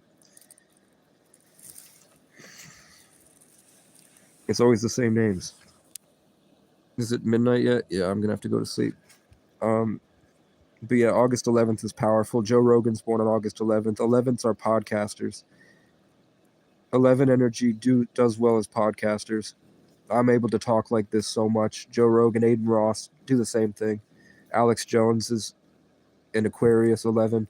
Aiden Ross is a Leo or a Libra 11. Joe Rogan is a Leo 11, and I'm a Sagittarius 11. So I'm assuming I don't know what I'm gonna do. I'm a 33 life path, born on the 11th, named Casey, with a Taurus rising. That doesn't happen naturally. It just doesn't. Unless, I mean, I'd love to go to my hospital and see if that's public record, if I can get the information on everyone that was born at the same place, day and time, and then see if any of them were taken in a helicopter and flown north at midday, so the sun was directly above their head while their Leo was a north node. You don't just make me, especially because, and it's weird that my parents' hometowns are 11 miles from each other, and the only time they were separated was for 11 years, while they both were in different relationships and marriages. And then I was probably I don't know if my parents are here. If I'm born in Sagittarius, it means I was conceived in Pisces, and that's where St. Patrick's Day is. So Pisces are ruled by Jupiter. So that means I was conceived in a Jupiter season and then birthed in a Jupiter season, which is already intense. It's a lot of very vivid, like there's probably powers I don't even know that I have. I could probably fly. I'm not going to lie to you. I could probably levitate. There's a reason that my life has to be so simplified and I'm tortured every day, to the point that I can't even use my brain anymore. There's something that the world is afraid of, or it's something that I can realize in a snap, that they're waiting for the right moment to unleash me, and they're caretaking my experience as an experiment. But for whatever reason, and I think a Libra 8-9 life path is a very balanced person, is a very skilled person, but needs to make sure that they don't become that they use their overzealous optimism and carefree nature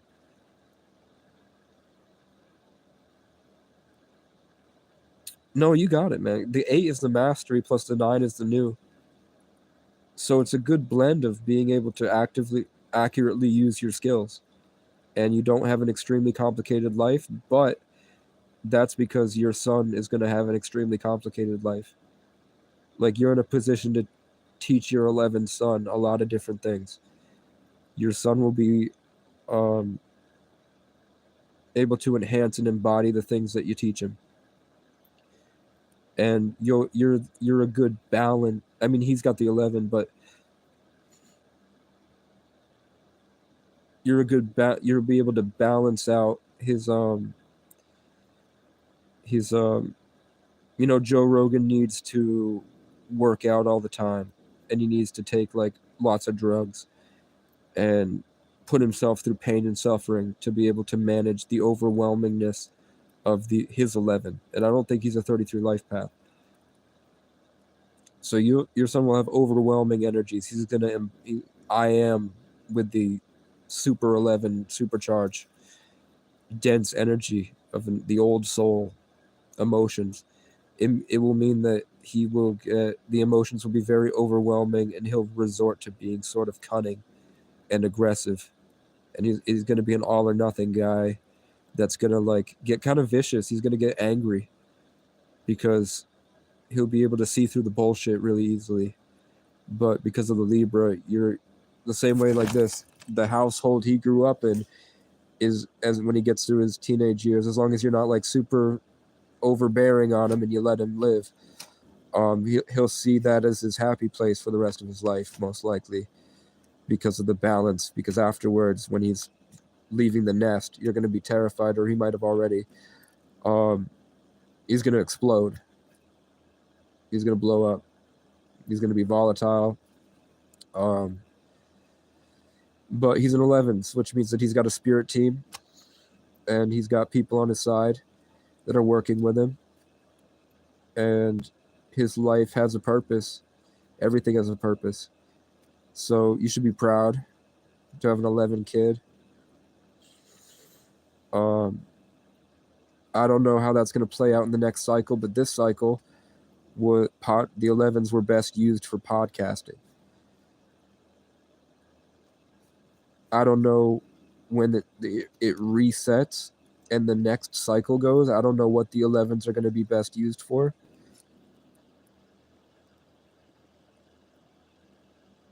To work full time. Yeah, so people probably felt his power, and he probably didn't have a good place in the world, because the world will sort of contorting into the opposite of what you are supposed to be, to cause you to persevere into becoming and individuating into a better version, your best version of yourself, your best person. So be people that are supposed to embody, like people with North Node Leo or Leos, get bullied because their whole life is the representation of I am. So the entire world is telling you, you are this, because he was supposed to be like, no, I am this. And then it clicks, and then there's a big fireball supernova. Wow. And then he becomes the next Joe Rogan, basically. That's why Joe Rogan sits in a stagnant place and says what he does, and the world kind of revolves around the Joe Rogan experience. And Alex Jones is this rebel because he's the Aquarius, and Aiden Ross is the bridge between all the different hostile energies of the suburban kids and the rappers, the streets and the suburbs, because he's the Libra, the balance between the suburbs and the streets. And I'm outside. I'm the Sagittarius. I'm doing this on the front lines of a spiritual war, getting attacked every day, which I arguably is the coolest. I think that's the coolest.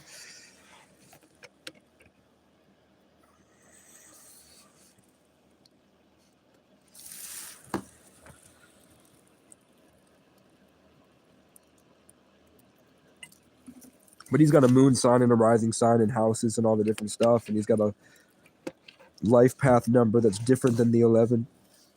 You know what I'm saying? Yeah, that's all it is. It's just those are like dots that you connect to gain a better understanding of your whole self. And because of the fact that all those things are true, they can't be disputed. No matter what I go through on a daily basis, I can see how all of these things work so perfectly together, and it's a fact that can't be disputed, which means that it helps me to be my best version and be my full self when the world is against me. And that's that. I'm down to do it for other people. I don't know. I'm seeing the ape monkey I'm seeing the crab monkey on the motorcycle. I'm seeing a nice blue velour suit for the cancer. Nate sent me $40. I don't mind helping him. I just don't. I don't want to feel like I used to. Under anybody's thumb, stuck in a little box in their mind. And then betrayed.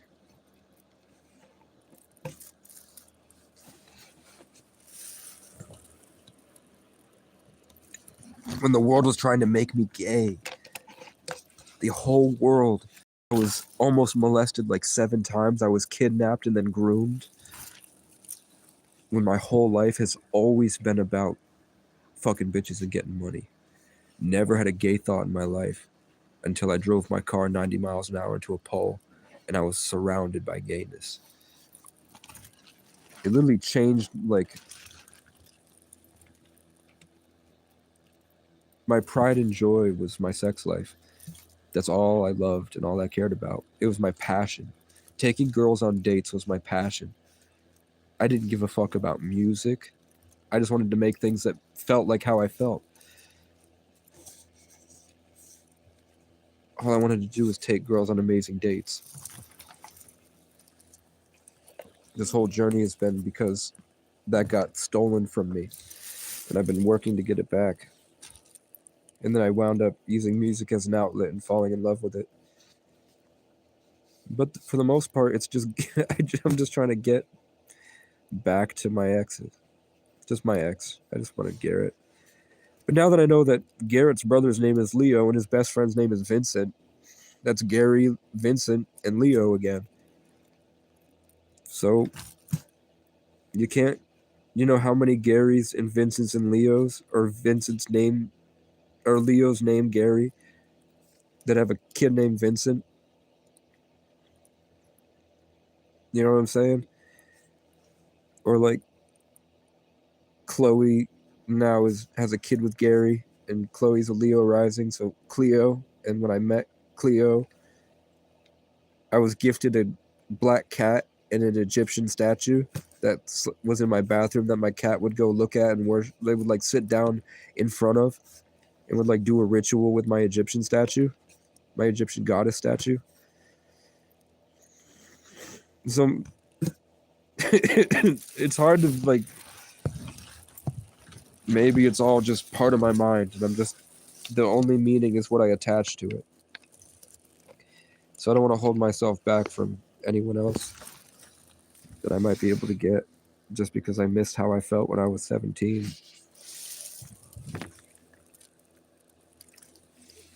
Especially now that she's in the army.